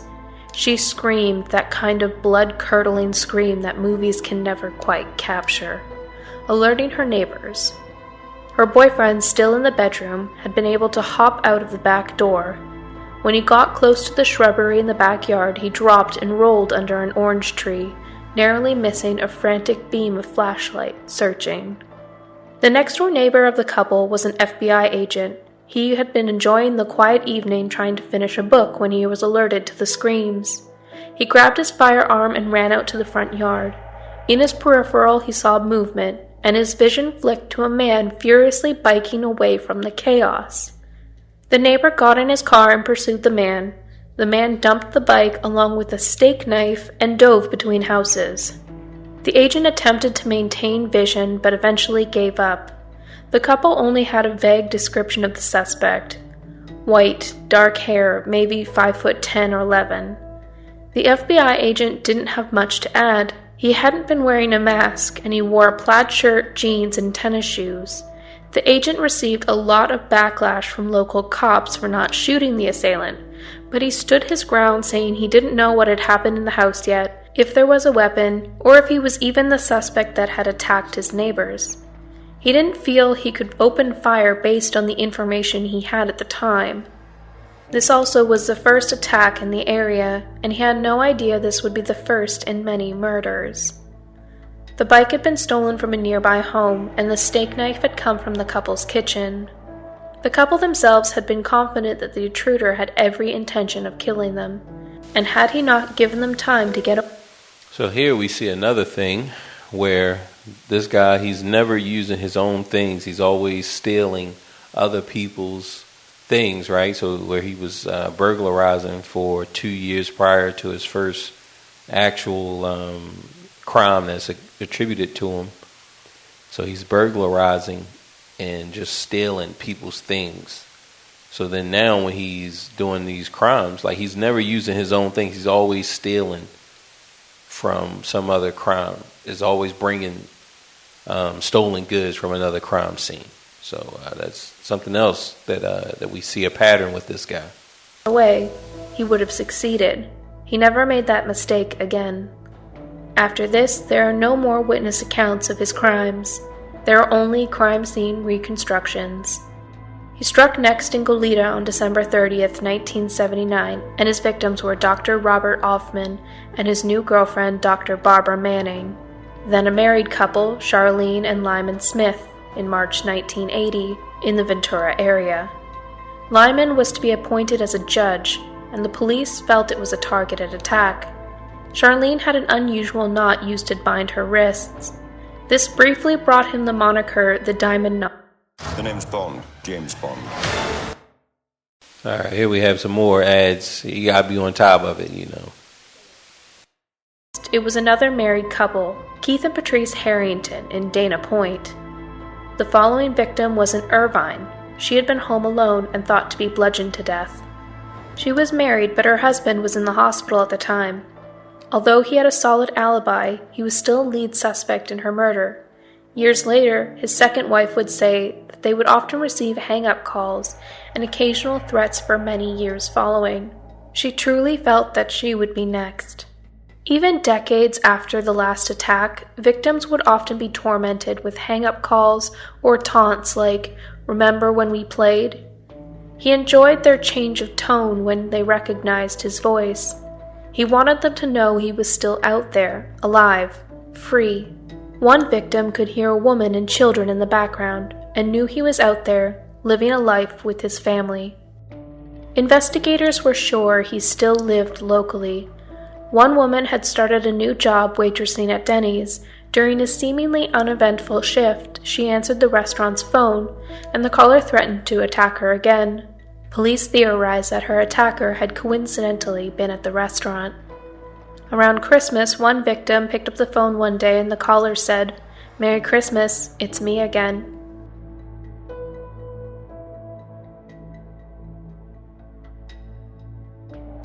The Diamond Knot Killer. His crimes in the 1980s became fewer and further between. At this point, it is unclear if there are more crimes attributed to him that aren't connected yet, or perhaps he had a change in personal life that was putting a damper on his ability to be as prolific as he had once been. In July of 1981, there were 2 more victims, bringing the total of his South California crimes to 10 and 11. Sherry Domingo was temporarily staying in a deceased relative's house while it was in the process of being sold. Her boyfriend, Greg Sanchez, was also a victim. The two had been separated for several months when he went to see her for dinner. This attack, more than the others, seemed like a crime of opportunity. Greg was young, fit, and based on the scene, it looked like he gave one hell of a fight. He suffered a gunshot wound to his cheek and continued to fight on, but ultimately he was bludgeoned to death. This would be the Ear's last attack on a couple. A piece of evidence had renewed hopes for capture. Flecks of paint recovered at the scene. The Calais Real shopping center was being developed around the time of the murders. The development was in its final stages of construction at the time of the Offerman Manning murders, which would have included painting.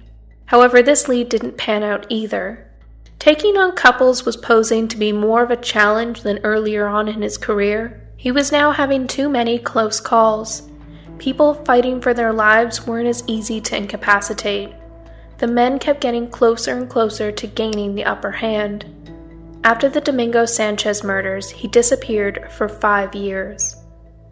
His last known victim was a teenager named Janelle Cruz. Her family were on vacation in Mexico and Janelle was at home alone. She had been assaulted and beaten with such overkill that she was unrecognizable. This case wasn't thought to have been connected, but it was linked by DNA years later. It had broken a 5-year hiatus, and Janelle had seemingly no connection to any of his other victims in the area. Janelle had multiple men coming in and out of her life, and it had seemed that one of them had killed her in a jealous rage. But the evidence couldn't connect any of them.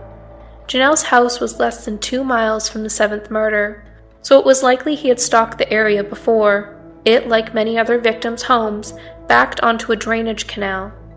Police had one suspect in mind for the Southern California murders. He was a Goleta local, a career criminal, but he was killed when he had tried to buy guns and drugs in Mexico, and it had been a setup. He died in 1982, and the slaying of Janelle Cruz in 86 eliminated him as a suspect. They had been so confident it had been a resident of Goleta. They had never really looked elsewhere. Like the crimes in Rancho Cordova, Goleta had a San Jose Creek running adjacent to the residential neighborhoods. The first 3 houses he hit ran along the creek. It had provided a prowler with ample coverage to observe unnoticed in the dark, allowing him to bypass the need to venture into the neighborhoods and risk being seen or captured. Much like his other crimes in Sacramento, there were also tiny details that indicated his presence, only realized in retrospect. Janelle Cruz was the final victim. Many investigators were sure he was dead. There had been a burglar who had been shot by an armed homeowner, and they had hoped he had been their guy. Sexual predators never truly stop. They have to be stopped. He began to be forgotten about. No one wrote about the unsolved, unconnected crimes for decades. His crimes were pervasive, and he impacted so many lives. He was once a boogeyman, plaguing communities for years only to disappear. Even in making these videos, multiple people have commented detailing how their lives had been changed forever. 20 years after the crimes had been committed, most of the evidence had been destroyed. This was routine evidence room procedure. Cases that had passed the statute of limitations needed to make space for newer evidence. However, some labs kept all of their evidence on the ear, hopefully that one day it would be required for a trial. Paul Holes, a criminal analysis turned investigator with ample coverage to observe unnoticed in the dark, allowing him to bypass the need to venture into the neighborhoods and risk being seen or captured. Much like his other crimes in Sacramento, there were also tiny details that indicated his presence, only realized in retrospect. Janelle Cruz was the final victim. Many investigators were sure he was dead. There had been a burglar who had been shot by an armed homeowner, and they had hoped he had been their guy. Sexual predators never truly stop. They have to be stopped. He began to be forgotten about. No one wrote about the unsolved, unconnected crimes for decades. His crimes were pervasive, and he impacted so many lives. He was once a boogeyman, plaguing communities for years only to disappear. Even in making these videos, multiple people have commented detailing how their lives had been changed forever. 20 years after the crimes had been committed, most of the evidence had been destroyed. This was routine evidence room procedure. Cases that had passed the statute of limitations needed to make space for newer evidence. However, some labs kept all of their evidence on the ear, hopefully that one day it would be required for a trial. Paul Holes, a criminal analysis turned investigator, took on the case in the late 90s after coming across evidence boxes marked ear in red lettering. He connected with the criminalist in Irvine County, Mary Hong. In 2001, crime labs in Contra County and Irvine compared DNA samples and were finally able to connect crimes to the same offender. The ear had significantly benefited from different police departments being historically terrible at sharing information and working together. His criminal career spanned from 1972 to 1986, 14 years of terror in multiple communities. He had acquired numerous names with each evolution, always just barely out of grasp of the police. He was intelligent and took great care in providing himself with multiple escape routes. He had seemingly unlimited patience, and shoe impressions were deep. He would stay crouched for hours when he was doing his recon. He would stalk potential targets for months, taking in every detail of their life. But he was volatile and unpredictable. In the presence of a victim, he broke down and said, "I hate you, Bonnie." But investigators had thought that the victim had misheard him, and they thought he had said, "Mommy." He would seem unstable. Sometimes women would sense it was like a show, like he was trying to make himself seem more dangerous, and sometimes they were positive it was genuine. His crimes changed California state law with Proposition 69. In 2004, California mandated DNA collection from all felons and adults and minors charged with certain crimes such as sexual offenses, murder, or arson. Keith Harrington's brother campaigned for the law, pledging nearly $2 million when it began. When it began, it gave California the largest working state DNA database in the country, second only to the FBI, and it was instrumental in solving multiple cold cases. Though investigators were disappointed that it brought nothing in the way of leads for the crimes they had been most hoping to solve. He prowled, burglarized neighborhoods of single-story homes. Single-story homes had more predictable escape routes. He would also get a 360 vantage of the home, and he could spend hours knowing no one could see him by being able to see overhead. His movements were subtle and mostly unnoticeable. An open gate here, things in the backyard moved slightly. A ladder quietly moved from against a fence in one yard to the garage of another home. He would creep along people's roofs, which most people wrote off as an animal because the idea that a man was on the roof of their home, using it as a way of getting a good look into their neighbor's window, was too absurd to put into words. People would clean their gutters in the years following his attacks, only to find jewelry stolen from their neighbor. Decades passed and his crimes became a thing of the past, like a reoccurring nightmare that you thought back on. And with those passing decades, new technologies arose.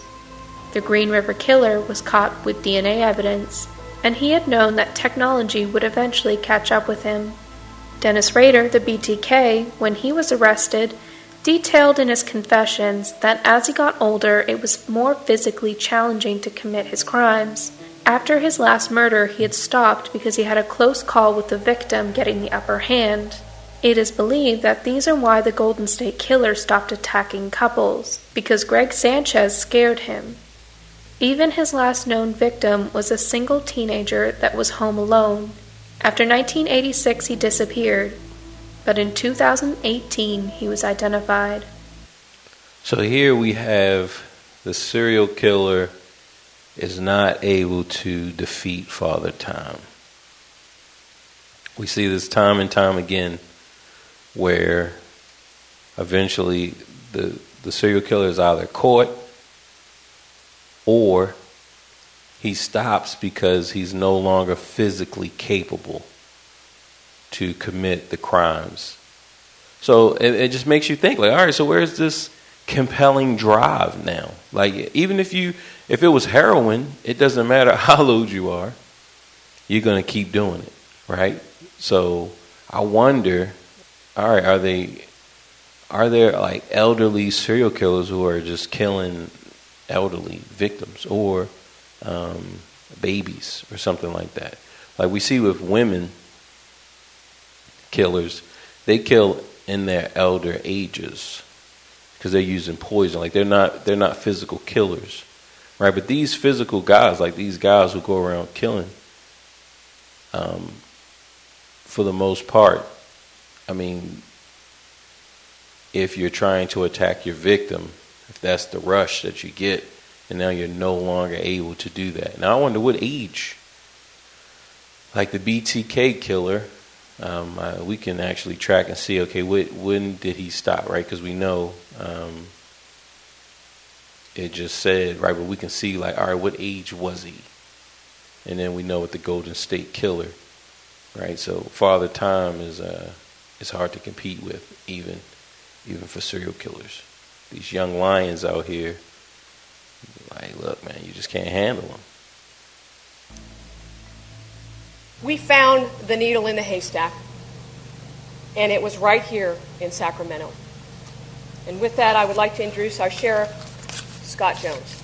Over the last few days, as information started to point towards this individual, we started some surveillance. We were able to get some discarded DNA, and we were able to confirm what we thought we already knew, that we had our man. And yesterday afternoon, in a perfectly executed arrest, my detectives arrested James Joseph D'Angelo, 72 years old, living in Citrus Heights. I can tell you that although it was DNA, ultimately, that led us down the right road, there were a lot of places that road could have led. Who was Joseph James D'Angelo Jr.? So before we get into that, let's look at, okay, how DNA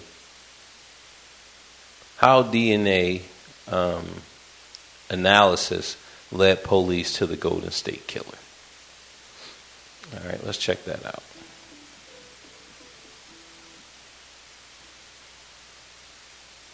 Now, this is SciShow.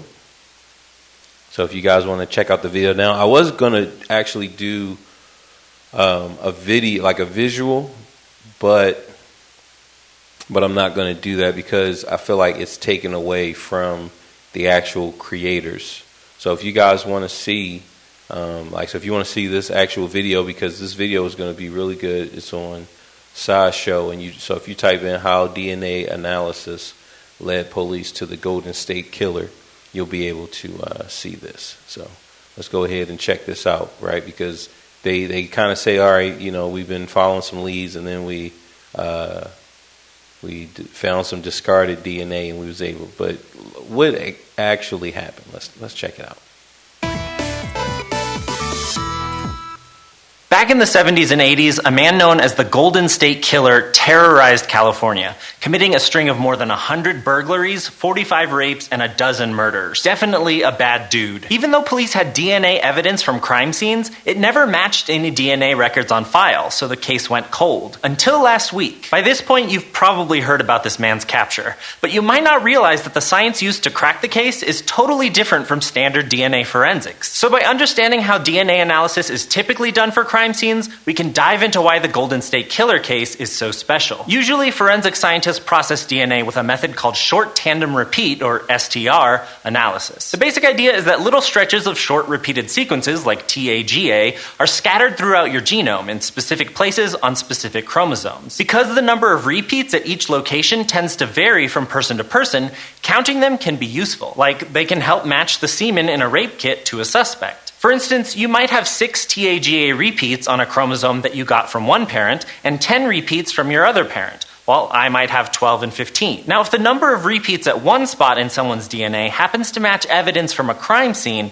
that doesn't necessarily mean much. But if you look at a bunch of repeats and they all match, you might be onto something. In the US, forensic scientists have traditionally tested for repeats at 13 different spots in the genome, although recently they upped it to 20. That's what's happening when you hear about hits in CODIS, the FBI's database of DNA records. A match is all about probability, and there are a lot of factors to consider, like how common certain STRs are in a given population. But if your suspect's DNA repeats in the same 13 ways as a sample from the crime scene, the odds that the suspect isn't the source are typically about 1 in a billion. In other words, combined with other evidence, you can be pretty confident that you've got the right person. Of course, DNA analysis isn't perfect. Contamination is a concern, and there's room for doubt in cases where there's a small amount of DNA or the DNA is degraded. These days, standard STR analysis uses a process called PCR to amplify the DNA sections the police are interested in. But that can lead to errors, and they might not get solid data for all 20 repeat locations. Another challenge is that many samples include DNA from multiple people, like both a victim and the criminal, making the analysis more complicated. And any positive match still needs to be interpreted. After all, an innocent person might have scraped their finger and left a few drops of blood behind at a future crime scene. So that's how standard forensic DNA testing works, and if it's all done right, it can be really persuasive, as you probably know from shows like CSI. But with the Golden State Killer, the cold case heated up because of a different approach to DNA, one that's a lot closer to spitting in a tube to find out your ancestry. Now, you guys remember in the very beginning how we looked at how DNA changed the world of forensics and how it talked about how the hair samples. So here, we get an idea that where he says that it's still up for interpretation. I mean, that gives room for error and that gives room for prosecutors, even though they believe that they're accurate, they believe that this is the criminal, this is the person who did it. But because of that belief, then they find meaning and they convince a jury. So, it's still up in the air, and I just wonder if 10 years from now, or, I would say 10 years. 10 years from now, so that's 2031, will we still regard this DNA analysis as high as we do now? But let's continue so we can figure out this Y chromosome stuff. Detectives had some DNA evidence that was collected from a double murder in 1980 and frozen, so it was especially well preserved. We don't know the specifics of what they did next, but they eventually uploaded data from that sample onto an open source genealogy website called GED Match. While GED Match isn't a power player in the commercial DNA industry like 23andMe or Ancestry.com, it runs on the same kind of information. So someone might use one of those services to get raw genome data, then submit it to GED Match to help find long-lost relatives and piece together their family trees. Now, I started doing that, actually. I got on there. I got on 23andMe and Ancestry.com. I wish that I would have done that before my mother passed away, because that way, I would have had more of a link towards the past. Right now, I have my grandmother is on there, and my daughter. So my daughter, when she got on there, she, uploaded her profile before me and my wife. So she did that, and then a little bit later, I uploaded, and it recognized it was like your daughter, and she didn't. It's not like she connected us; she linked us. It just matched the DNA. I mean, it's really weird that it was able to match it. And I was actually looking for my biological father, who I don't know. But I did get a hit, not on him, but on like my first cousin on his side. So on both databases, I was able to get a hit of first, second, third, fourth cousins on my unknown father's side. So with the information that I have, and I got a name, and then I put it, I think we went to Facebook and then put a face with the name. And I actually reached out to the person, but the person didn't respond back, right? And there's all types of reasons. Like, that person could be adopted, right? Like, that person may not know who their biological parents are. So it's all types of, it's a huge matrix to unravel. But I feel like for me personally, it's not really that important for me to tend to. Now, in time, I would say probably by 2022, by the end of 2022, if I'm still alive, then I would have made contact with my first cousin on my father's side and got their story. Now, like, I'm not really worried about how I'm going to do that. Like, I know that it can be done. I have ideas on how I can get there and figure out what's going on. But it's very interesting, this whole 23andMe and Ancestry.com. I am using both. FBI created the DNA profile of the Golden State Killer in their own labs from that well-preserved sample, and they probably generated the same kind of data by looking for single nucleotide polymorphisms, or SNPs. These are individual A's, T's, G's, and C's throughout the genome that we know vary between people and can be passed down from parents to kids, and because of that, they're useful biological markers. In a way, SNP analysis is similar to STR analysis, except it's cheap and easy to test for tens of thousands of these puppies at once. So that's what's going on when you mail in your DNA. Most companies aren't directly sequencing your entire genome. Instead, they're using technology that checks your DNA for a whole bunch of SNPs. Most importantly for detectives, because there are so many SNPs and they change less over time from mutation, SNP testing is much better than STR analysis when it comes to identifying far-flung relatives. So once the detectives on the Golden State Killer case uploaded the genetic profile of their suspect, they looked for similarities among GED Match's 900,000 other profiles. Their killer hadn't uploaded his own data, but some of his distant relatives, like third and fourth cousins, had. These are people who would share about 2% of their DNA with him at most, but it was enough of a lead to build potential family trees, some 25 in all. Within 4 months of getting some initial hits on the genealogy site, police officers had painstakingly narrowed their focus from thousands of relatives to one man. He was the right age and had lived in California during the crime spree. To confirm that he was the Golden State Killer, they needed some of his DNA to test for a match. So they put him under surveillance and grabbed his trash. They used something with some of his cells on it, maybe a straw, soda can, or used Kleenex. We don't know what exactly. And then they did a DNA test, probably STR analysis, and got a match. Just to be sure, they checked again. Another garbage item, another test, and another match. After 44 years, they had identified the Golden State Killer. He was a former cop named Joseph James D'Angelo, now age 72, and living in a suburb of Sacramento, California. Now, this case isn't the only time DNA has been used like this, but it's one of the highest profile cases, and it's likely to have people talking for a while, especially about data privacy issues. We won't get into that here, but it's definitely something people are thinking more about, as investigators realize how many ways they might be able to use DNA, even if it involves way more work than TV crime dramas ever show. Thanks for watching this episode of SciShow News. If you want to learn more about forensics, you can check out our episode that dives into a lot more crime scene science. And if you want to just keep thinking about the world more complexly with us, you can go to youtube.com/scishow and subscribe. Yeah, so definitely check out SciShow, their page, and I think that we will look at the real science of forensics. We'll check out that video as well, not today, but in another episode. Now, before we move on, we have to check out what is Y-DNA. This is what they tested when they followed the trail, or when they followed him, right?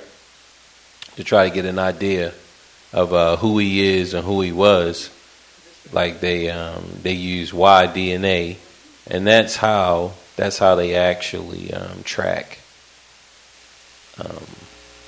They found another killer like that as well. So let's go ahead and figure out. Let's hear what is Y-DNA. Now this is from Family History Fanatics. So this is their video. It's called "What is Y-DNA? Genetic Genealogy Test Explained." So let's check this out. We're going to be hearing about mutation and Y and X chromosomes. What is Y-DNA, and can it help me find my ancestors? Well, today I'm going to give you the answer.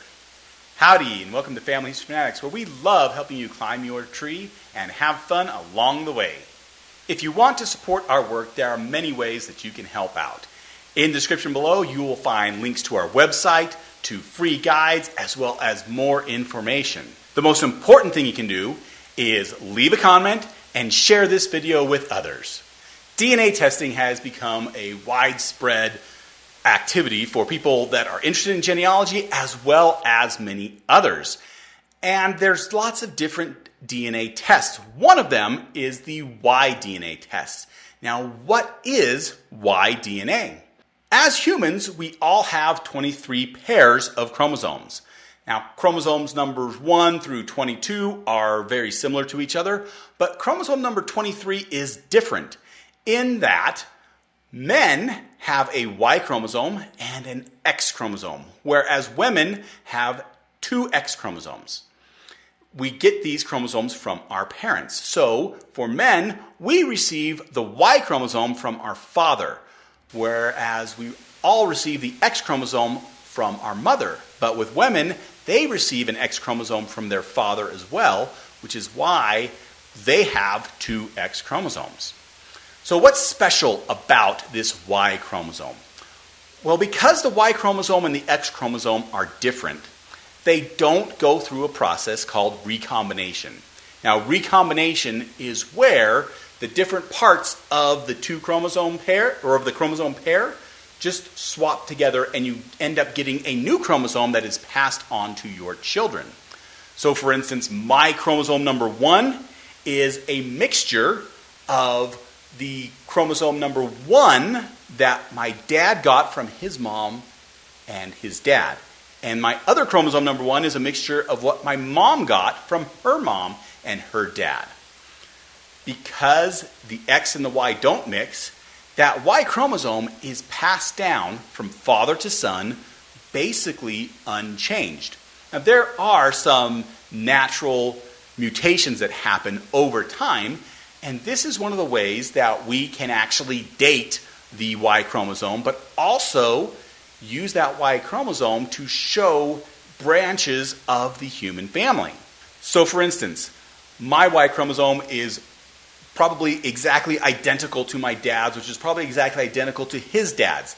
Now, if we go back 5 or 10 generations, there might be 1 or 2 small changes in that Y chromosome. And that is going to show that our branch of the family branched off from another branch of the family, 10 years ago. And that is where some of these last names or branches of certain family names come from. If we trace back far enough, we can find that all humans, basically all of the Y chromosomes that we've looked at, go back to an individual around, I think it's 80,000 to 100,000 years ago in East Africa. So everybody alive today is descended from that. And if that Y chromosome did not go through mutations, then every male alive today would have that same Y chromosome. But because of 80,000 years of these slight mutations, every 10 to 20 generations or so, we have hundreds and thousands of different Y chromosomes today. So the question about finding your ancestors with Y-DNA, it can help you identify certain lines of ancestry, namely along your father's father's father's line. When you think about all of the ancestors that you have, though, that is only going to be a small portion. For instance, you have 2 parents, you have 4 grandparents, you have 8 great-grandparents, and 16, I don't have enough fingers, 16 great-great-grandparents. But the Y-DNA is only going to tell you about one of those great-great-grandparents, 1/16 of those ancestors. You go back another generation, it's only 1/32. So, yes, the Y-DNA can tell you some information about some of your ancestors, but not very many of them, because it is only for that father to son line, your father's father's father's line. If you would like to learn more about Y-DNA, you can check out this video up here. If you're ready to learn about something new, then check out this video down.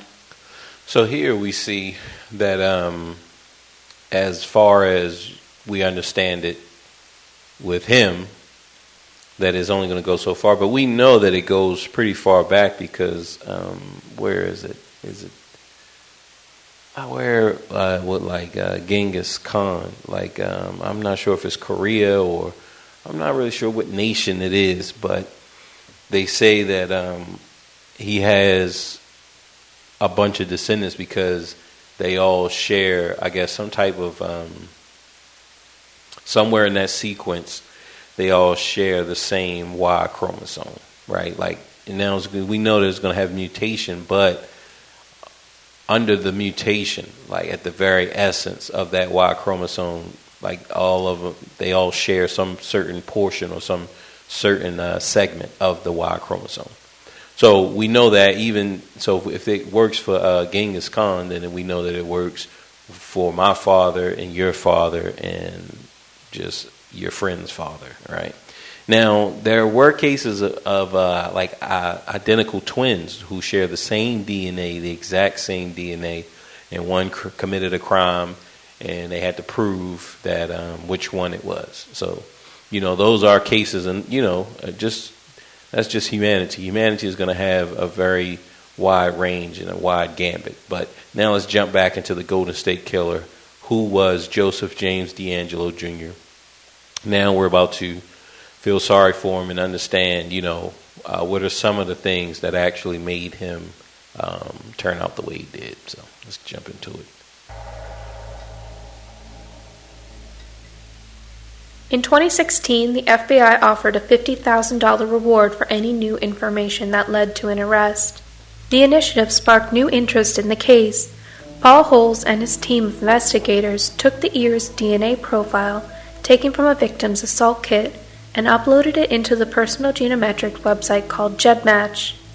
This was used to reverse engineer a family tree. GEDmatch relies on DNA kits from websites like Ancestry.com and 23andMe, where people voluntarily submit their DNA to create family trees and find more information about their ancestral lineage.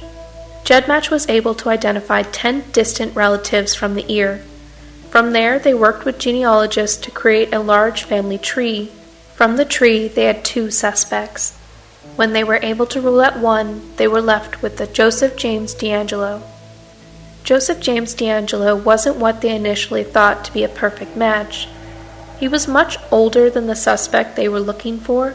He'd been born in 1945, putting him at 31 years old when he was attacking in the Sacramento area. Based on the witness accounts, they had always been looking for someone in their late teens.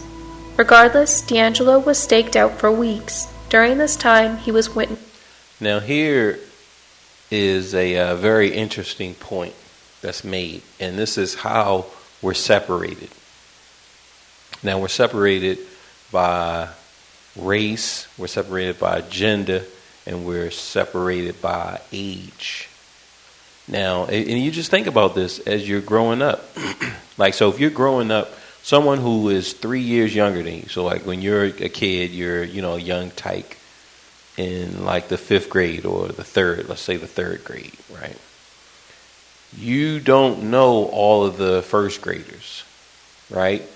And so let's say you're in the 5th grade. You're in the 5th grade and you're separated by somebody by 5 years. You're in the 5th grade, that means they're in the 1st or they're in kindergarten or 1st grade, right? Whatever. But you don't know them. Like, unless you have a little sibling that's in those grades, that's the only way you're going to interact with them. You see them, you walk past them, but you're not really in their bracket. They're in a separate bracket from you. Now, boom, once you add, this guy, they were separating him by 15 years. So if he's 30, he's in his 30s when he's doing these break-ins, killings, and rapings. He's in his 30s, but they believe that he's a teenager, right? And remember, he was disguising his voice. Oh no, please don't shoot me, right? So he's disguising his voice, so he knows this. Like, this guy is aware. And I mean, it's just crazy. And then me and one of my homeboys, we was just talking about some girls that were around our neighborhood when we were young, right? They're probably a year to 2 years older than me. But me and my homie, like, yo, we never saw these girls ever. And they live right down the street, right? But the whole idea is they was messing with guys that, like, so, you know, we're like 15, 16.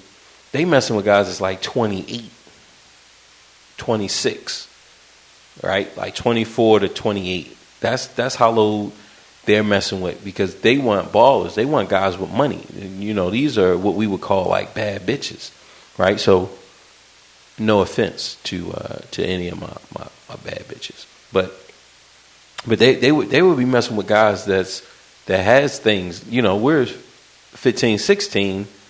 I mean, I don't have a car, I don't have anything, right? But the older guys, they're going to have all of the things that these girls would want.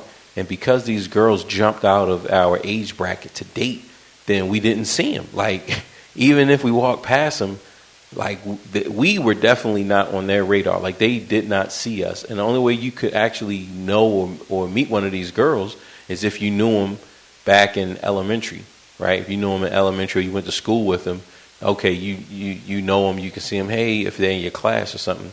So they're already 2 years, they're like, you know, 1 to 2 years, I would say like two years ahead of me. So you already got the 2 year thing. So if they're in the 5th grade, I'm in the 3rd grade, right? They go to 6th grade, I'm still in elementary school, right? So I would have totally forgotten by the time I get to middle school, they're in high school, right? So they're like way above, they're like out of the zone, right? And just right down the street. So, I mean, he took advantage of this concept, this idea of working in and moving around in a different age bracket, right? So, I mean, it's just very interesting, but that he knew this and he exploited this. Is driving his motorcycle, exercising daily in his home. He moved in such a way that the cops watching him didn't believe he was a man in his 70s. He walked around like a man 20 years younger than he was.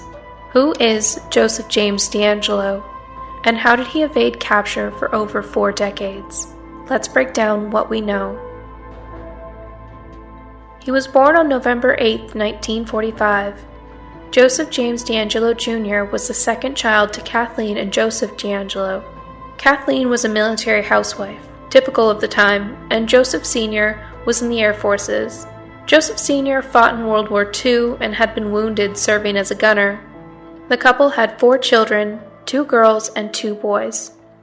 The family were stationed in military housing in the New York area for the first 5 years of JJ Jr.'s life.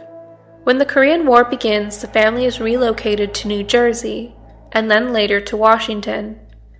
Joseph Sr. was well known for being a violent man. His superiors knew the abuse he inflicted on his wife, and he was threatened multiple times to stop hitting his wife or he'd be thrown out of the military.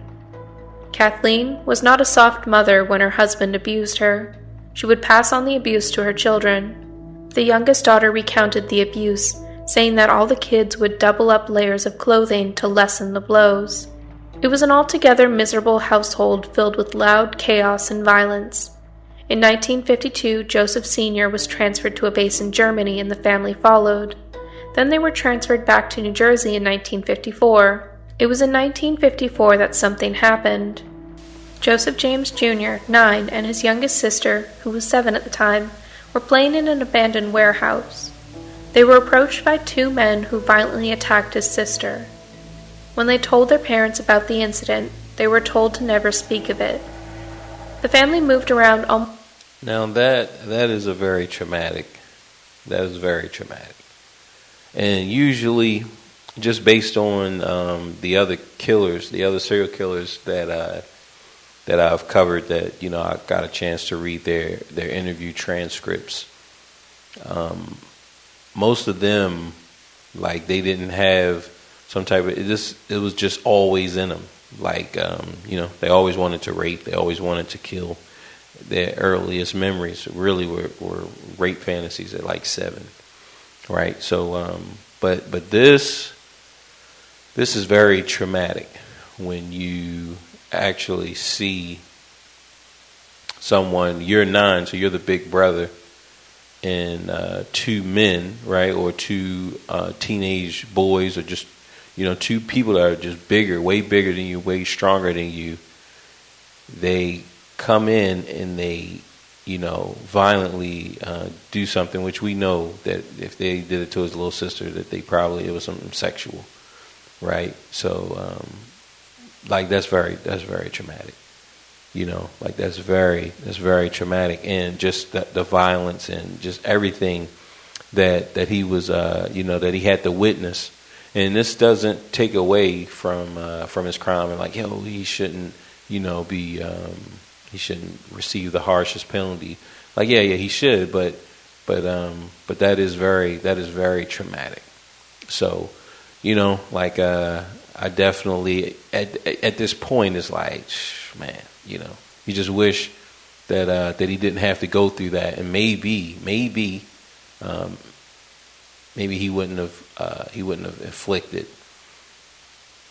and wouldn't have wanted to rape, as he got older. Because, like I said, we just know that when kids are shown certain things, he was already shown violence, and now he's shown that you can't protect someone. So now, a lot of times, our life is like a mirror, and we just reflect what has been done and what is being done. And we can even see that in the black community, just with the self-hatred and the violence that it seems like it just is just a part of, and especially the African American community, which we know that it's like that even in African, the different countries in Africa, it's in their community as well, because Africa has always been a place of violence, and it's not just the people are just violent, but people are always coming to take over. It's very heavy in resources, and any place that's heavy in resources is going to go through revolutions constantly. There's always going to be a change of power. There's always going to be someone who wants power. There's always going to be someone who has power that abuses that power. So, and when we look at the black experience, especially in America, we know that it was plagued with violence, that other, mainly whites, right? And I like black and white. That's just the term that I like. When you refer to me, I'm black. I don't care for African American. I'm black. I'm a black American. We have white Americans. We have brown Americans, right? We have, and then once we get to Asian, I don't like to call them yellow, right? Because they're not really yellow. Just like we're not really black, and our European counterparts are not really white. But it's something just about yellow, that I think that is, I don't know what it is. I never really thought why I don't really like referring to Asians as yellow Americans, right? I just, that's, but all the other colors, right? But anyway, we can see that we are, as black Americans, are reflecting.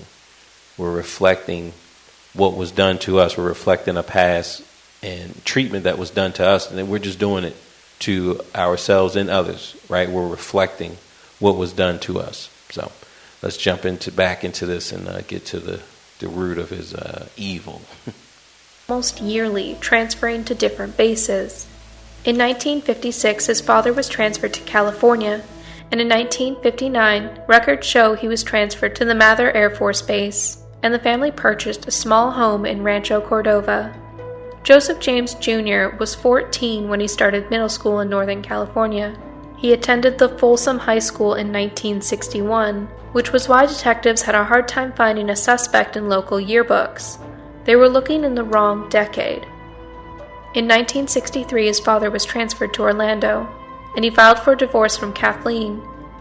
Kathleen and the kids stayed in California, and his mother took up with another military man named Jack Basenko.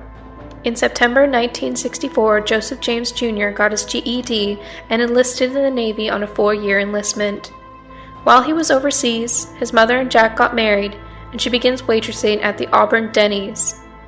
Joseph Jr. served in 3 deployments from 1965 to 1967 during the Vietnam War. His time during deployment is often a little murky. He has vast periods of time unaccounted for, and he was even reported as AWOL for 3 days while back in the U.S. He was deployed in 1968 on a non-combat deployment. When the Vietnam War was at its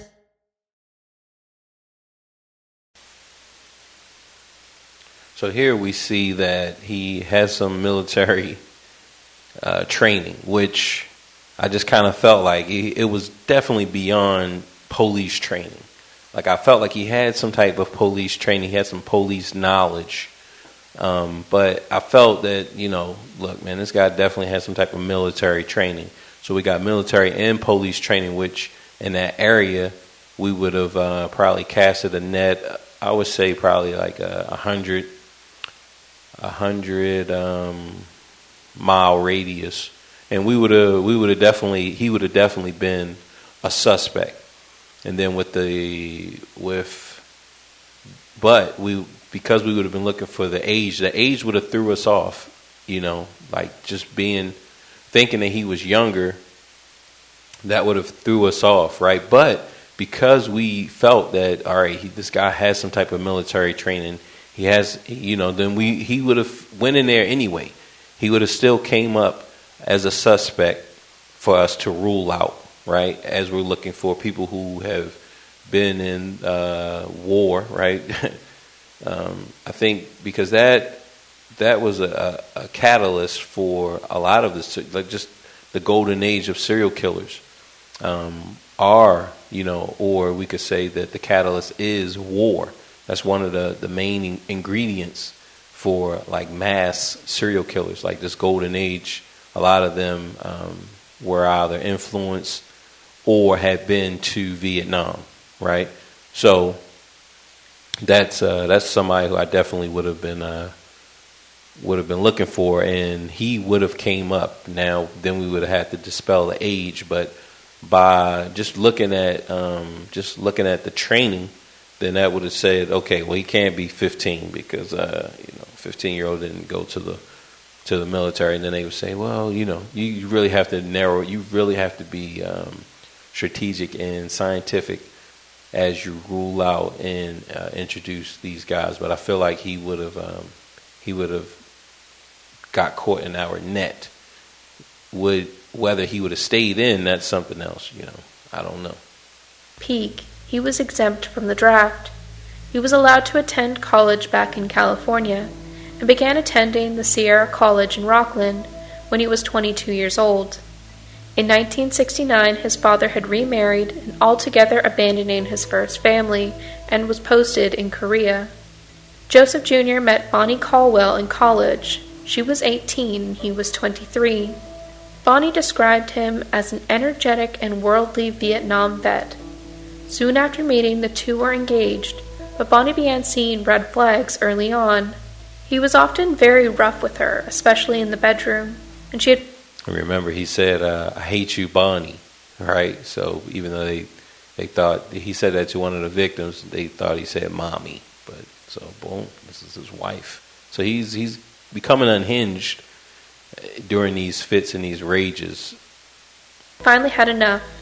In 1971, she broke things off, and she said he began aggressively stalking her. She said he had even attempted to force her by gunpoint to marry him. Fortunately, her father had chased him away. She dropped out of school for a semester and changed her major to put as much space between her and D'Angelo as she could.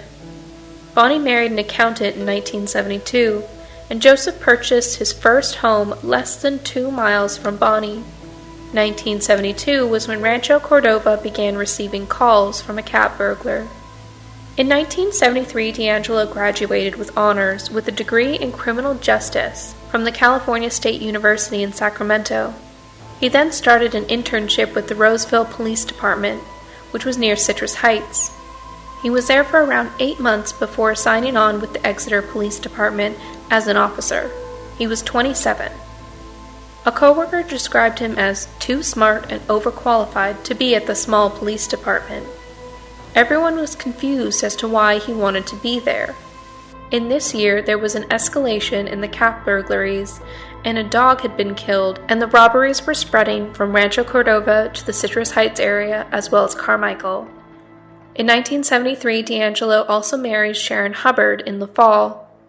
D'Angelo started taking night classes at the police academy at the College of Sequoias.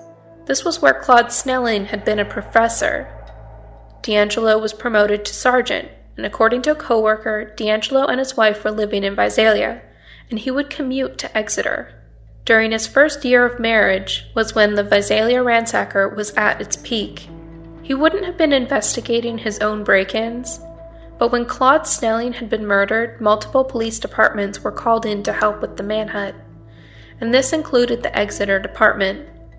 After the McGowan shooting, D'Angelo transferred to the Auburn Police Department, a 45-minute drive from Rancho Cordova. After he moves to Auburn, the Visalia ransackings abruptly stopped. He officially starts with the Auburn Police Department in June or July of 1976, and the first attack from the ear was on June 18, 1976. There is a very high likelihood that he investigated his crimes while at the Auburn Police Department. During the entirety of the ear attacks, he was with the Auburn Police Department, but was fired in August 1979 for stealing dog repellent and a hammer from a hardware store in Citrus Heights. He had been caught on July 2nd and suspended until his termination. He did appeal but later withdrew.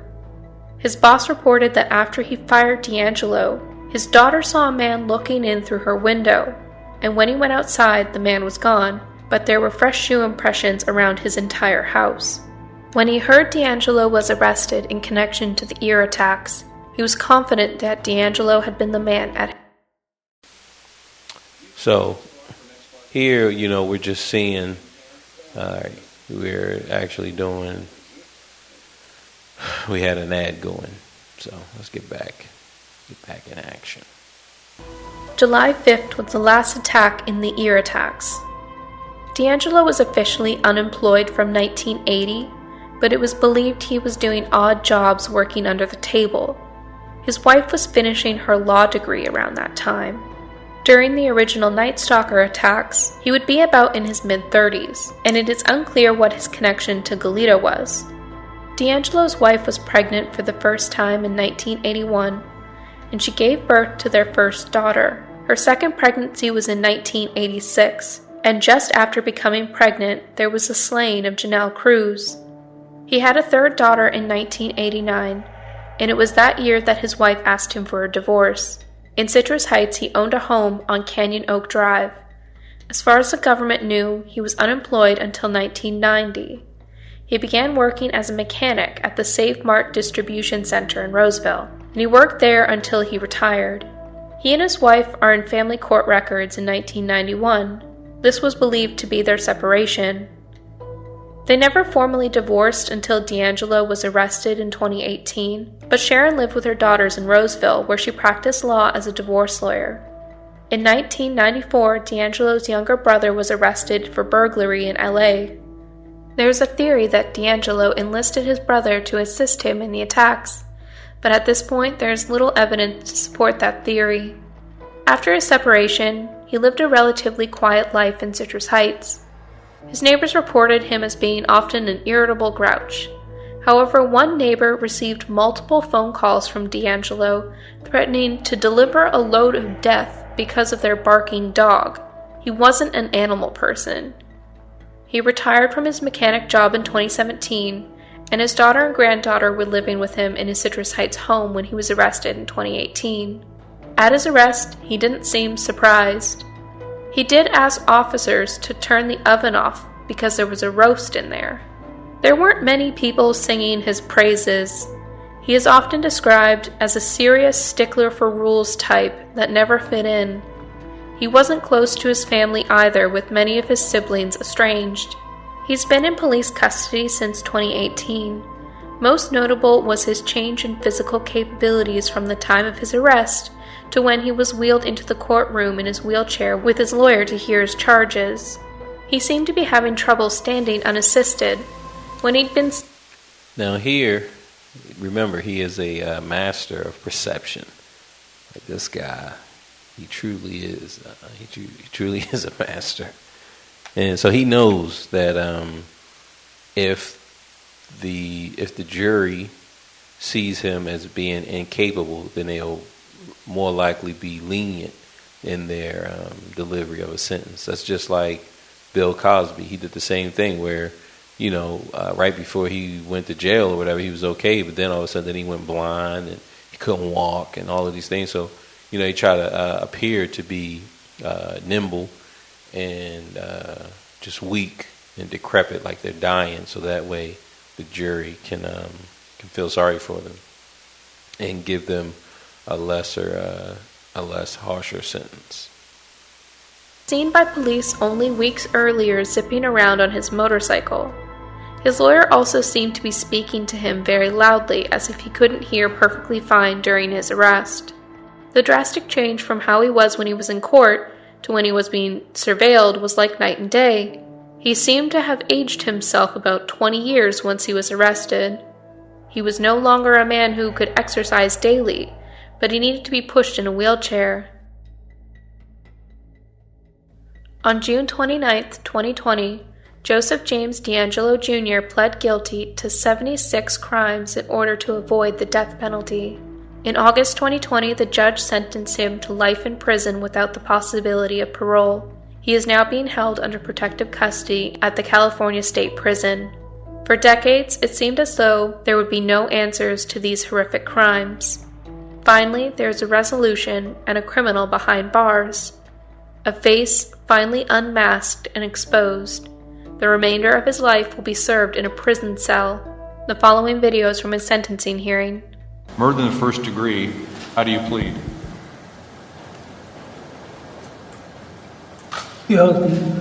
He blindfolded her and told her to lie face down. He returned to the bedroom to place more dishes on her husband's body and told him, quote, "If these dishes fall, I'll kill everyone in the house." He then cut her nightgown in several places with a knife and proceeded to rape her. I've listened to all your statements, each one of them.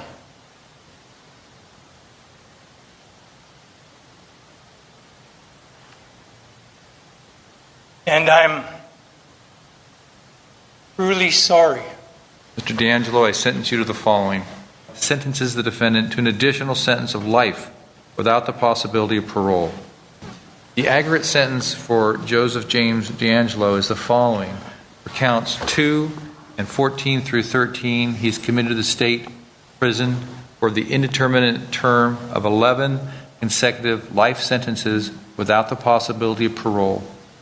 The sentence to run consecutive to the indeterminate life term for count 26. The weapons enhancements in counts 4, 5, 7, and 26 consist of an aggregate determinate term of 8 years to run consecutive. Another way to state the sentence is as follows. Mr. D'Angelo is sentenced to a total of 11 life without the possibility of parole sentences, plus an additional life sentence, plus an additional 8 years. This is the absolute maximum sentence the court is able to impose under the law. And while the court has no power to make a determination of where the defendant is imprisoned, the survivors have spoken clearly. The defendant deserves no mercy.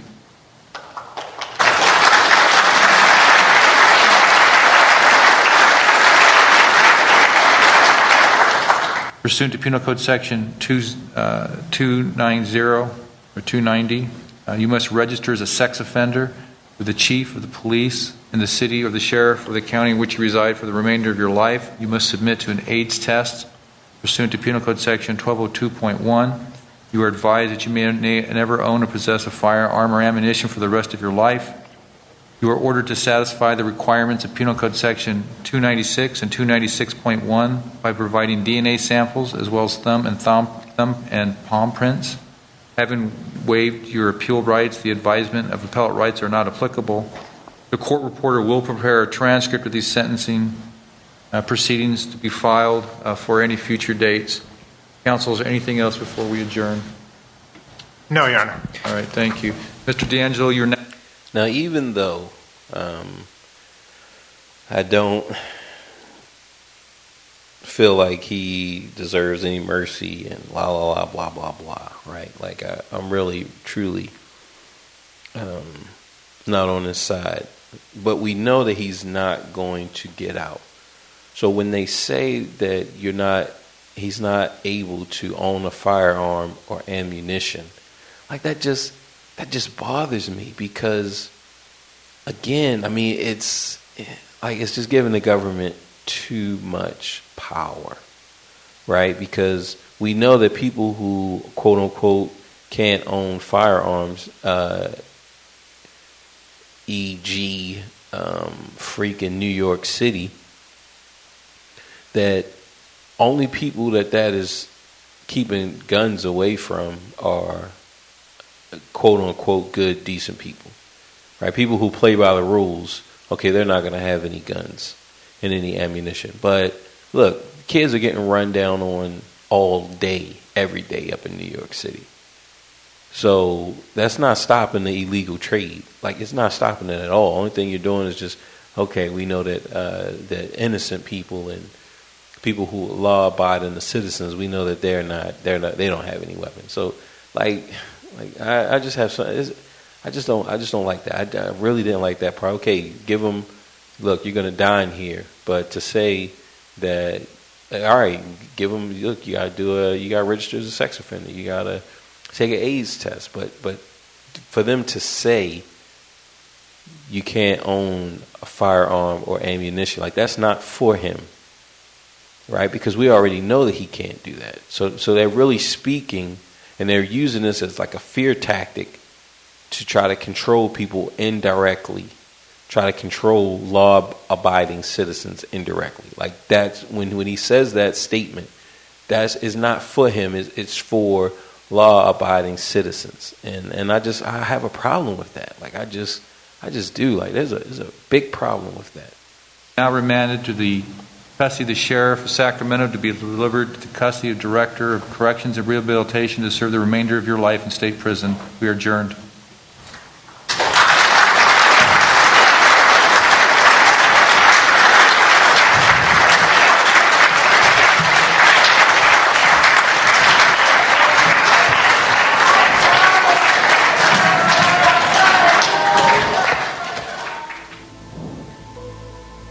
Well, that is it for this video.